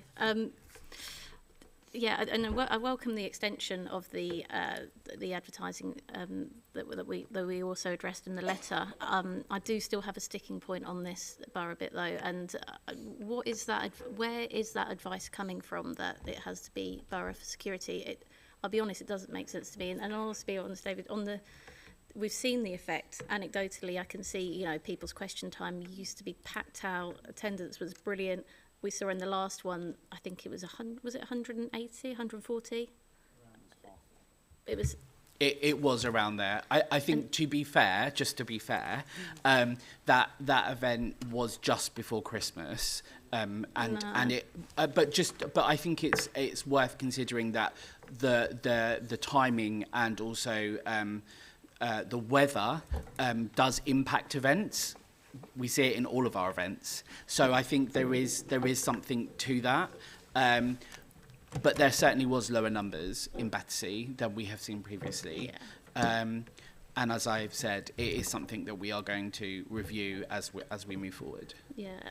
I think one of the challenges is that for the criteria of venue that we need, narrowing it any further, you know, there aren't that many venues with that kind of portfolio of criteria around them, and so it would give, in a lot of cases, quite a clear indication of where it was likely to be. So, you know, this is a challenge. We too put a lot of time and energy into organising the best possible event, and we want as many people there as possible. It is about balance and trying to find a way through the need to make sure it's a safe event for everyone that does attend, with providing as much information as we can at any given time. So I think David's right, the key will be, and we are also going to now be trying to find out more from people who didn't attend about why that was, so that we can, over time, get a kind of evidence base that we can look at and see if there's anything else we can do.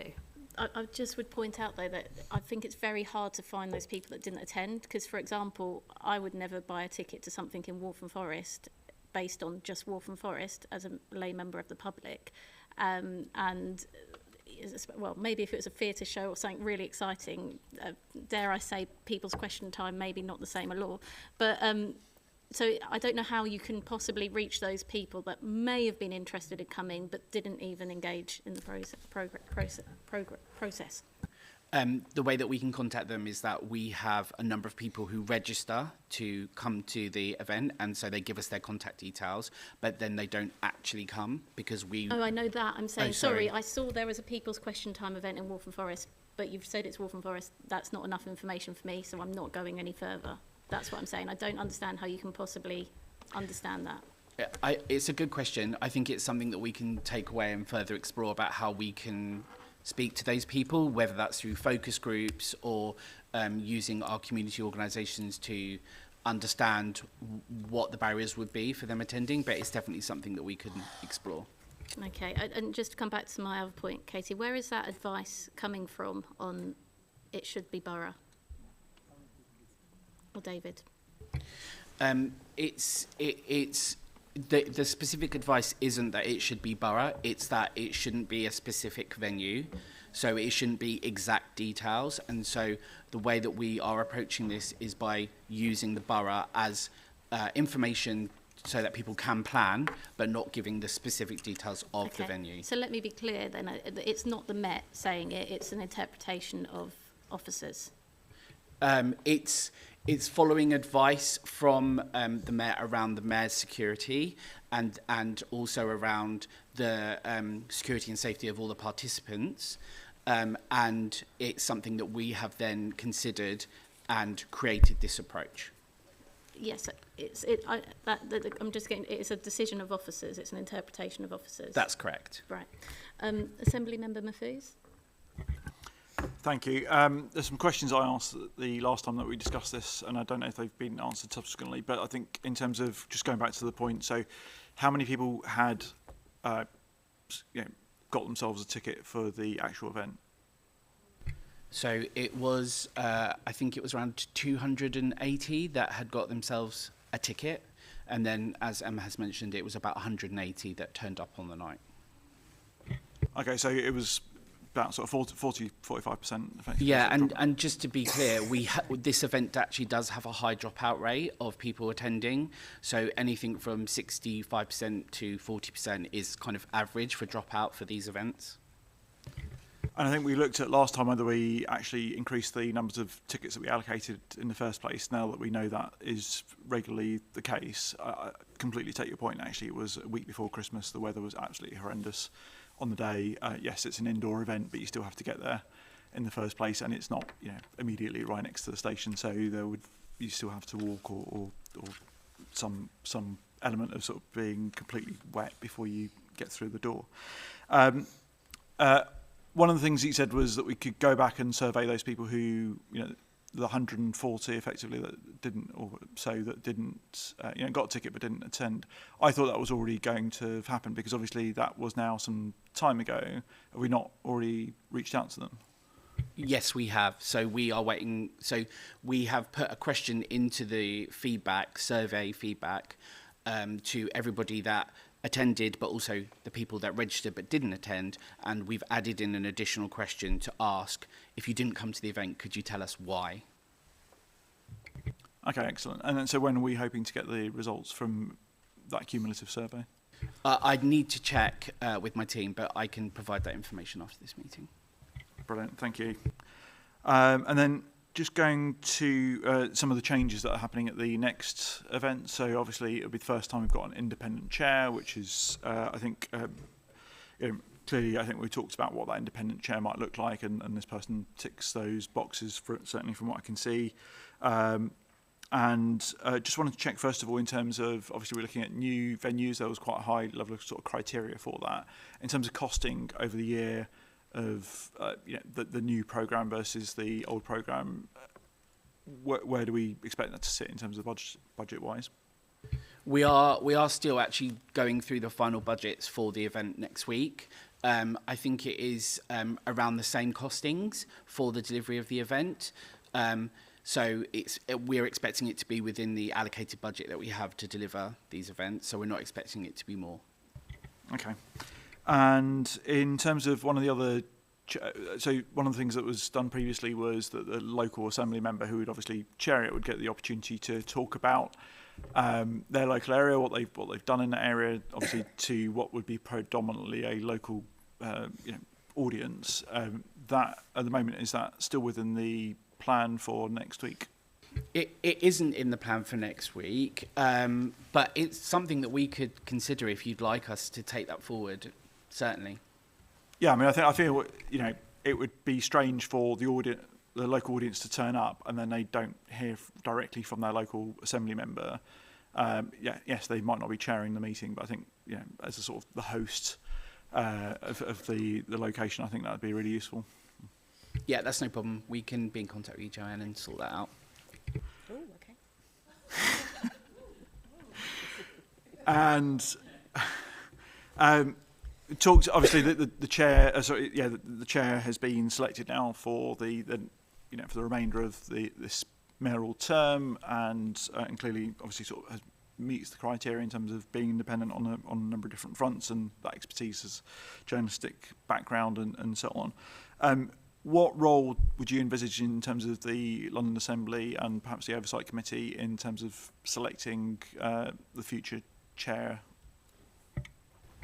I think we can definitely share a short list of people for your consideration. I believe that a list of potential chairs was provided to group leaders before this, and your feedback was taken on board and considered. So I think we can absolutely repeat that and do that again. Great. And go back to that lovely December night that we had in Battersea, and obviously sort of going forward, I was looking at the dates, and obviously I've only been an assembly member since May, and that was my first one. So first one as an assembly member. But I think we normally look at November and March dates, but just wondering what reason we don't necessarily do it earlier, or that November one earlier in the calendar year, to try and get away from the darker nights that you get. It was really good. It's a fair point. I think because we also have the State of London debate, which is obviously a different event, but still very much a debate, public engagement event, we try to space them out throughout the year. But again, if that's something the Assembly would like us to consider, we can absolutely look at whether that could be moved earlier in the year so it's not dark nights. And I think, probably my final question would be in terms of once we've got those dates, I think one of the key things was about sort of just making sure that we've got all of those dates, and now we know the locations as well. I don't know which order they're going to be in, but can that be confirmed in Assembly members' diaries as soon as that's put in place? Yeah, absolutely.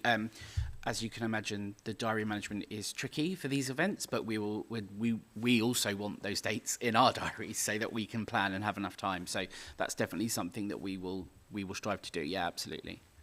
Thank you very much. Thank you. And I would just quickly say that whilst I know it's kind of a cross-party view on liking keeping Assembly member chairs, I certainly think there was a lot more interaction with group leads on picking the independent chair. And I know many of us had back and forth about the State of London debate chair, and I think we are much happier with the state of things for next week. Assembly member Georgiou. Thank you, Chair. And actually, I think I'll choose my words carefully, but the upcoming chair I think was a very good choice for what it's worth. I'd also add, I think you citing the weather, dark nights and all of that rubbish is quite frankly not a good enough argument. And I say that because if we're being honest with ourselves, people that attend People's Question Time are not your average Londoner. Your average Londoner does not wake up in the morning and say, I'm really excited to go see the Mayor and the GLA members. You know, they are someone that will go through the snow, go through the rain, go on a dark night in December to go and hear us, mainly the Mayor probably, to go and put questions to them and to speak. So, yeah, I know. Well, Assembly member Foos definitely is not an average Londoner. I'd say I'd put him in that category. So I would also reiterate that it is people's question time, and I think people forget about that. Not officers, of course, but people do forget about that. So I'd ask this question: all of these changes predominantly revolve around security. So what has changed over the last 8-9 years that we've had this mayor that has meant that we have to be far more cautious than we normally are? And the reason I ask this question, Because being in a political party, and now that the other side are in government, they'll experience this, is that, you know, you get prime ministers doing fundraisers and events, home secretaries, things like that. And those are scheduled well in advance. People know where they are, what time, and so I don't see why the mayor's any exception to this rule. You know, I can't imagine a home secretary is under any less threat than the mayor of London. So I don't understand the reason for all this caution. So just to inform you that the reason why this review took place was actually from feedback from the Assembly asking for a review to take place of people's question time. So that was put to we procured an independent company to undertake this review of it. They spoke to many different people, Assembly members, officers, and so the outcome of that review is from that piece of work. And yes, absolutely, security is a part of that. But I just wanted to put that out, that actually this review came about because it was something that was requested by the Assembly. Katie, do you want to ask you? Yeah, I was just going to say, when you read the review, which obviously was one of my first pieces of reading when I came into this role, like, they're very clear on the security risk. Then our job is to think about how to kind of respond to that in a way that makes the event as safe as possible. And the review does actually talk about some different reasons why that security risk is there. And again, you know, other people would have a more expert view, but there is a line in the review that I found very interesting that, you know, in general, events are becoming more challenging. Crowds have a different sort of way of operating events now than they perhaps did a decade ago. Again, that's the review's view, not mine. Also, we don't do the same amount of sort of screening of an audience as, say, the review referred to BBC Question Time, where people are kind of each audience member is spoken to before, and obviously we want a more open space than that. So for whatever reason you might think, the reality is that there have been instances, which as David said, led to the review in the first place, where there has been a feeling amongst staff, amongst audience and amongst Assembly members that it wasn't a safe space. And so it is then absolutely critical that we do everything we can to ensure that that's not true, both for officers who are there as well as for yourselves and for the public. And so we've been constantly trying to get the balance throughout this piece of work in being able to kind of genuinely look anybody attending in the eye and say, yes, this will be a safe experience for you, whilst also maintaining the principles of allowing public engagement, allowing a space for question and answer. So yeah, that's where we've ended up as we are. And I think it's not everybody that's been part of this review has at no point sort of challenged the truth of the kind of increased security risk. Right, well, with the greatest respect to whichever colleagues fed that back are quite frankly are wrong, and I think the conclusions that we've come to are wrong, in my opinion. And the reason I say that is because we went through a mayoral election, and everywhere the mayor went, so every hustings, every sort of thing, you know, I take the London Jewish Forum. Essentially, what the security was two men standing over the bridge before you enter the building saying, are you on the register, yes or no? No checks, no searches. And my point being is that we are creating a model which is separating us and the mayor from the public. Security is paramount. Everyone believes that. But we've gotten to a point where that is now, how should I say, it's now sort of separating in very, people's question time is not a regular thing. With where we are located here, Mayor's Question Time, we've got far fewer people coming than we did when we were in central London. Mm-hmm. So my point being is we're creating a system, or a system has been created now, that is separating us from the public in these sorts of forums where we can be challenged actively along with the mayor. So I I'll put a question in there, which is, is there any monitoring as we go forward with these new arrangements? And will you, as officers, will you say, actually, this isn't working in terms of increasing public engagement? I mean, the short answer is yes, absolutely. So we have committed to a review and to come back to the Oversight Committee and share the findings of that review with you. I think we've said we'll do three meetings, so the first one next week, and then after that we will come back and share the findings from that. And your point about disengagement and not having that opportunity for Londoners to engage and challenge is definitely something that we will be looking at and reviewing. Yeah, thanks. Sorry, Katie, did you want to? Yeah, no, and yeah, just on a final point, I mean, as I say, I know I singled out Assemblymember Foos. None of us are average Londoners as Assembly members, otherwise we wouldn't be running for election. You know, I think, you know, it was so like Assemblymember Mahfouz, the last PQT was also my first, but I'd been to other ones before, and it was so disheartening to see half the room full, and actually quite well half empty. So, you know, I just really want to see improvements that mean that people have more accessibility to come and can make a more sort of informed travel choice. Thank you. Thanks. Assembly Member Prince. Thank you. I'm going to caveat everything that I'm about to say in that this is not aimed at you, it's not personal, it's not an attack on you. So I mean this in the nicest possible way, but I think the new arrangements are a joke, frankly. I very strongly object to having an independent chair. That's someone who doesn't understand the Assembly, doesn't know the individuals. And as a member, especially as a constituency member, it was a real privilege to chair the meeting at Redbridge. And the mayor absolutely loved the meeting at Redbridge. I know he did. He told me how much he enjoyed it. And it was packed. It was absolutely packed with loads of people who wanted to ask questions of the mayor, very relevant questions of the mayor. I made sure of that. And this is politics, you know. So we're just trying to, whitewash isn't the word, but when he came to Redbridge, he was obviously coming into a less than favourable area. Where, you know, he'd upset the people of Redbridge with a few things, which is fair enough. You know, but he came, which is good, and he heard what they had to say. But having, you know, he is the mayor of London, and you know, it is always, the allegation is always made that he's a Zone 1 mayor, that he doesn't know where Outer London is. He doesn't know anything out of Zone 1.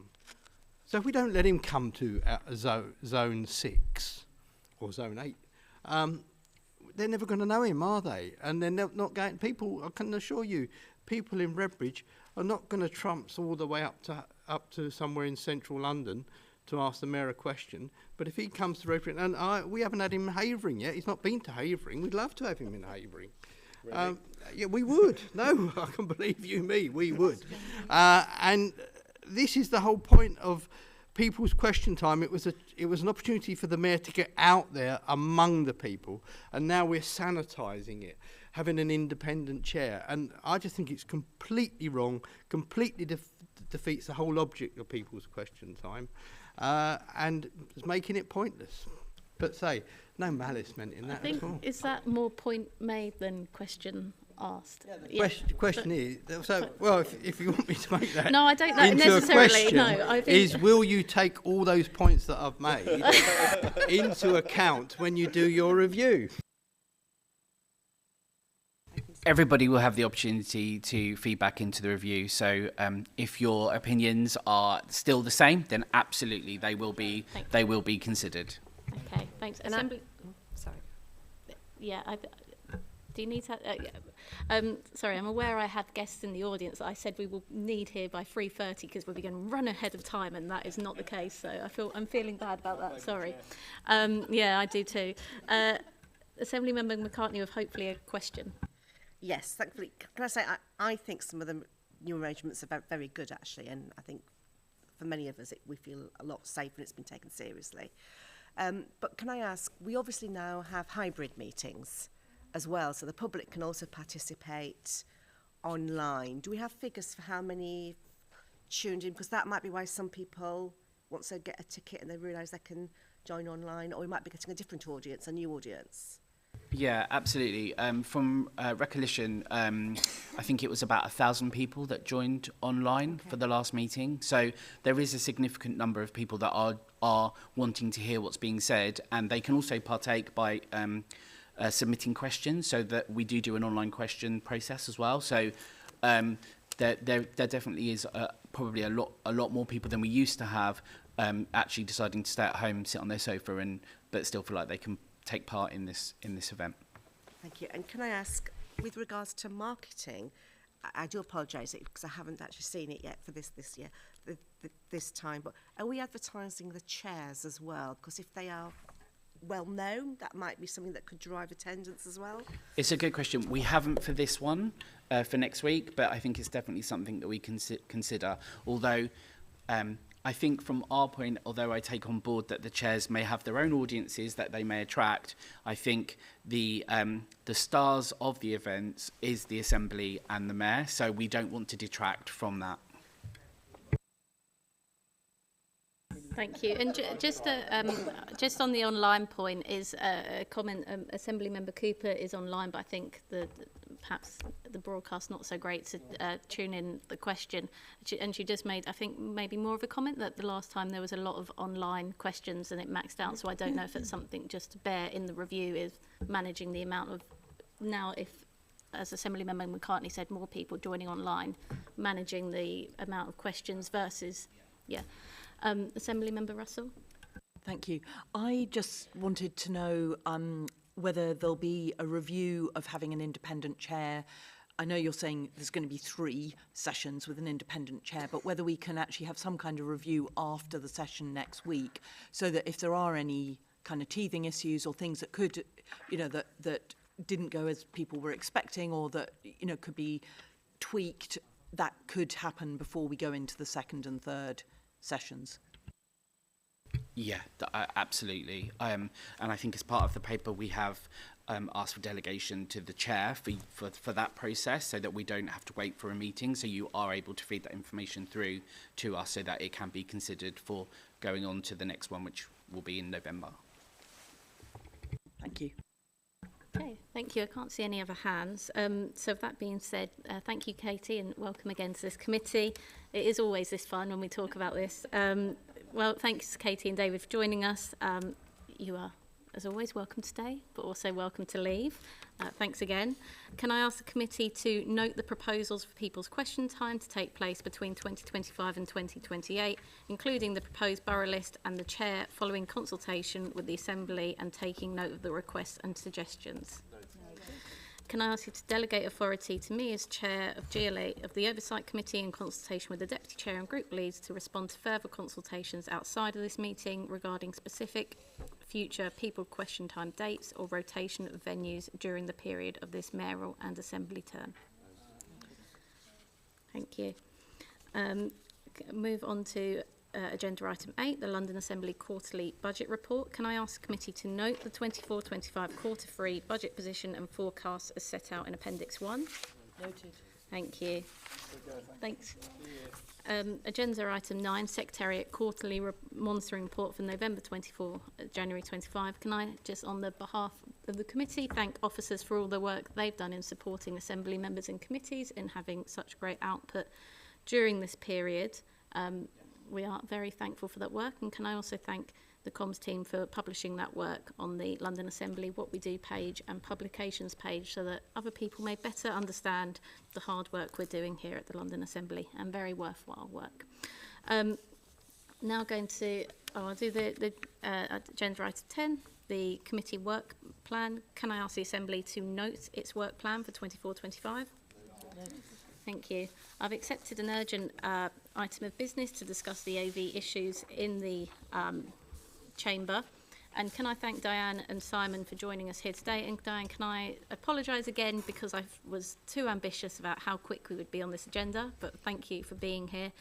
I think I'd really like to open it up to you, I think, to just give us kind of a position of where we are and what's happening.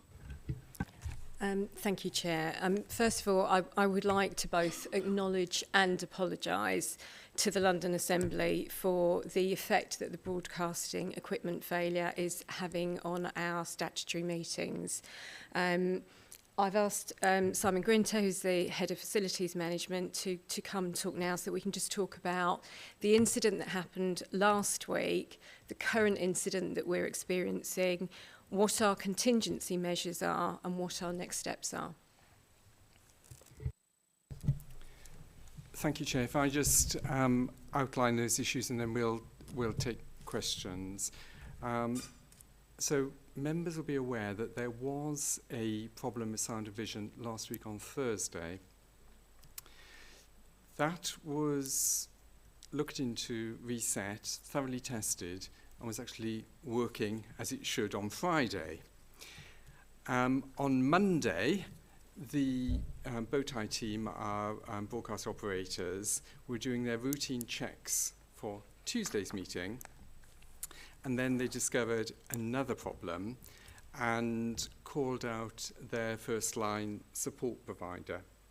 Now, when they investigated, they found that it was unrelated to the fault on Thursday, but was actually of a more serious nature. So once the extent of the loss of service became apparent, we then switched to our contingency arrangement to ensure that the meeting could continue. Now, those of you that were in the meeting on Tuesday would know that that contingency arrangement was not as sophisticated as the arrangement we now have. And I'd like to thank, I think she's on the screen behind me, Assembly Member Cooper, whose helpful feedback on sound enabled us to put in this additional system, which I think has improved the sound quality. At the same time, we also put in some more cameras, which were going to enable us to have a better camera feed. Now, initially, at that first meeting, we had no link to BT Tower for the broadcasters. That had been completely lost. At that time, we were able to send out a YouTube feed, and we were able to put a recording of the meeting onto the website at the end of the meeting. Now, things have been going in and out today, so the situation has actually changed during this meeting. The one thing that I know is working, and I checked before I came into the room, is we are sending feeds to BT Tower for the broadcasters. However, the webcast link has now fallen over, taking with it the YouTube feed. So on different meetings, we have different problems, but we have got a recording, and that will be uploaded to the website at the end of the meeting. So some things are working that weren't working before. Other things are still a bit sketchy. And I think perhaps the remote access, which we got back today, which Assembly Member Cooper's on, I think probably that's a bit sketchy as well after what I heard in the previous item. So I was hoping to say it's an improving situation. I think it's an evolving situation. Certainly here in the chamber, I think we've got a better experience for you than we had on Tuesday. In terms of timescale for a fix, I'm afraid I'm still unable to say. This is because we've got specialist engineers who are still examining all the servers and the switches on site, and they still, as of this point, haven't pinpointed the exact problem to know where the effort needs to be made to get things going again. So I'll keep you up to date as I know this. In the meantime, we're going to continue with this contingency situation and this equipment. But it's really helpful to have your feedback on what works for you and what doesn't work for you, because as you've seen over the last couple of days, we can do tweaks to try and improve it. We are also looking at all the meetings for the next month, which includes Mayor's Question Time, which is obviously a very key meeting for you, to see what, if we haven't resolved the situation by then, what further we can do to improve the experience. All I can do is reassure you that I'm taking this very seriously, as are all our suppliers and subcontractors, and they've been working long hours and late into the nights to try and sort this. But at the moment, I don't have any more information. Once we've resumed normal service, then of course we will do a full incident review. We will, which we will report back to you, and we will review the contingency plans. We obviously need to upgrade our contingency plans to make sure we've got this kit, which gives you much better sound quality than the kit we gave you on Tuesday as our standard. Thank you. I guess one of the key kind of things I wanted to get to, which it sounds like we can't, is what is the serious issue? But I'm supposing the answer to that is, as you said, we don't know. That's correct. So we've had Cisco engineers dialing into their switches. We've got quite detailed and quite comprehensive support contracts against all the kit we have here. So we've had engineers dialing in and looking at various things. We've got another set of engineers looking at another piece of kit. This is all in addition to the people that we normally have on site. We have quite a specialist team working on this. But I'm sorry, they don't know at the moment, and obviously I'm not in a position to speculate. I suppose this raises serious issues about the fact we're on this whole one system, so we can't just move into a committee room, we can't move to Union Street. I mean, is that something that will be, I know the contract is coming up, is that something that's going to be addressed, as well as the contingency with mics, is the fact everything running on one system, there's not a backup even in a separate location? That is something I think we need to look at as part of the debrief following this incident. At the moment, committee rooms 2 and 3 have got the same capacity as this room, but that is all. As you know, if we lose the building, our backup is Union Street, but that involves bringing in a lot of equipment and doing a lot of setup, just as we did before when you were using Union Street. And of course, each of those contingency plans has a cost, and some of this kit is very expensive. In terms of purchasing it, hiring it in, obviously a different cost again. Thanks. Assembly Member Russell? Thank you. I mean, well, first of all, just thanks to all the staff who are trying to keep the show on the road, because, you know, this does feel a bit like back to the 70s with these mics, but they are definitely working an awful lot better than the setup we had for Mayor's Question, for the budget meeting earlier in the week.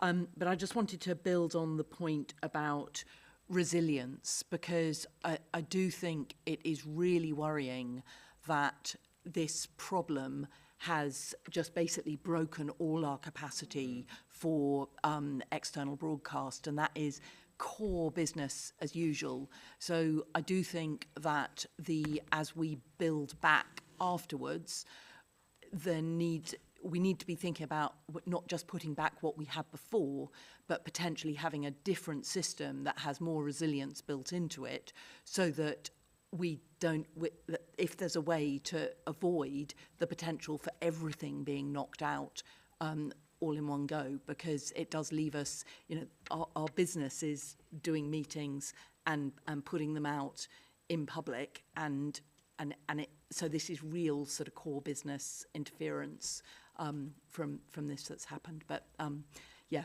broadly, just thank you to the staff for trying to keep things going. And thank you, both those comments are noted, and yes, we will take those up. Assembly Member Baker? Thanks, yeah. In terms of feedback, I think we're now in a situation where this just about works in the room, but that's not really the point, is it? If no one can see it. So, you know, as Assembly Member Russell says, you know, we have to be able to get that out. But I have to say I'm less concerned about the resilience, because the idea of having to move everything to a different room or different building is less of a worry to me than the fact that we don't know what's gone wrong, and also that you're saying that something went wrong last week that was fixed, but you're saying that is entirely unconnected with what then went wrong on Monday. Given that it's had the same result, that seems, as a layperson, unlikely, to be honest. Are you sure they're not connected? Are you sure that something that's been done hasn't impacted something else, or there's something underlying that's wrong? It's just, I suppose I want to give you a chance to maybe reflect on the idea that they're completely unconnected, because that just seems unlikely. But my biggest concern is that this amount of time and not understanding what's going on just is totally baffling to me. I would agree. I would agree with you on the length of time and the complexity of it. I'm not a broadcasting engineer, as you're aware, and I am just relaying what I'm being told by our specialists in relation to whether the two incidents were connected. But as they go through the system and as this is thoroughly investigated, when we're back to normal, then I may have a different story. But at the moment, I can only give you the advice I'm being given from our specialists. Okay, understood. Yeah, I probably not sure I would have fronted up that answer. Good on you. But I just wanted to ask that, to be honest, and it just really concerns me that whatever system we have, it seems to be so incomprehensible that no one still can work out what has gone wrong, when obviously we do have experts. And I would rather just have something that people can understand rather than something that we have to have complicated backups for something that should be pretty basic for us. One other question, actually, which is about accessibility. So I know certainly last week when we had the MQT, we did have obviously it was a very last minute fix, but it did make accessibility in terms of being able to hear stuff, particularly in the public gallery, really difficult. But also now the fact that we've got no broadcast, anyone who isn't able to come down is not able to access at all if they're not able to get to City Hall. So is there any consideration of that in terms of when you're looking at fixes, shorter term fixes, and making sure that we are accessible as possible? Totally agree with the accessibility point. We thought we had fixed the webcasting issue, and ironically it was working until half an hour before I came into this room to see you. So I will need to find out this afternoon whether that can be put back tomorrow. And that's for the live feed. Obviously, the recorded feed will go back, but I take your point about accessibility and people wanting to see the live feed. Yeah, understood. That is obviously something that's right. But I think that when we are looking at sort of in fixes for this room, just making sure that it is accessible for people in the public gallery, or anyone, for instance, on the assembly, it may have difficulties. That would be really helpful. That's all from me. Thank you. Assembly Member Georgiou. Thank you. I mean, I completely align myself with what Assembly Members Russell and Baker have said, and I don't doubt your veracity, but I do find some of the responses that you've given interesting so far. Once again, not your fault, you're just relaying what you've been told, but I'll leave that there. Would you either of you be able to write to us and tell us how much this contract is worth to this independent company that runs all of these things? Yes, it's a matter on public record, and certainly do that. What could you tell us now then? Yes, so the contract is circa 700,000 per annum, and it's a 5+2 contract, and it expires on the 31st of July 2026. So that's the operating contract with Bowtie. Right, that's the total figure for operating all the sound systems, camera recordings, every meeting that we have, that's the total figure. Yeah, for the whole building, whole building. Not just this, and for all the AV in the London's living room, etc. Okay, thank you very much. And there's never any one-off supplementary cost to top that up? Well, there will be for there some will be now, equipment we've hired in now, but ad hoc things like that. Could we, as I say, because those are yet to be discussed, I presume, can you let us know privately in writing what those top-up costs are? Yes. And I think, going back to your exchange with Assembly Member Baker, I'm trying to figure out who to blame. And I guess what your response will be is wait till the report comes out. Given that, may I make a very polite request that your report does not fail to ascribe blame where there is, and continued failures, because ultimately it's something for this committee to review, how we move things forward without continual foul-ups, really, because it is integral to the work that we do here. These are statutory meetings, and with the greatest respect, this is a relatively remote area compared to other parts of London in terms of transport. So I think, yeah, people that, all right, that we know there aren't masses of people out of the 9 million Londoners tuning in, but, you know, some people that are interested do. So I would stress that point, that you don't hold back in your report when it's ready. Thank you. And I'll just make the point, I hope there's some negotiation with the main contractor around the GLA's outlay because of this. But I suppose that's for you guys to handle. And I'm sure Assembly Member Cooper would want the point made that she isn't able to participate in this meeting. And so I think she's trying her darndest, but but yeah, but don't answer, no, finish that one. And I think the thing, and this is just going to be to state the bleedingly obvious, but I don't think I can let this kind of public item, well, as public as we can make it, item pass without saying that we've now had to delay a plenary meeting. This is serious damage to the reputation, not only of the London Assembly, but the Mayor. The fact that effectively a budget came close to looking like it happened behind closed doors because of the tech failures. It's just going to, you know, be a big kind of hurdle if we can't get over this quickly. And I know that you take that point, but just to the powers that be, it's to know that everything is being done quickly and the severity of this issue is being taken on board. And I think we'd really like to see that report as a committee, whether that is a private session, briefing session, or part of the oversight programme. I think we would like to. I think I can speak to the committee and saying we'd like to see more of that when it comes to it. But thank you, with that said, for coming in as an urgent item business. I really do appreciate that. And again, much to Assembly Member Russell's point, I really do appreciate that this isn't the situation you have wanted to see and that you are just as frustrated as we are and working really hard to fix. So we do appreciate all those points and your time today. With that, can we note the discussion on the urgent item? Noted. Thank you. Thank you. Thank you both, Simon and Deanne, for coming in. And just to say, I think is the committee agreed that we'd like to see that report somewhere? Yes. Good. Okay, thank you. Okay, so not quite as quick as I'd hoped for, so my apologies. But everyone's always much more talkative than they think they're going to be in the pre-meet, myself included. Moving on to the date of the next meeting. The next meeting committee is scheduled to take place on 25th of March at 10 a.m. in the chamber, hopefully in the chamber with some broadcasting. So I will see you then, and this meeting's closed. Thank you.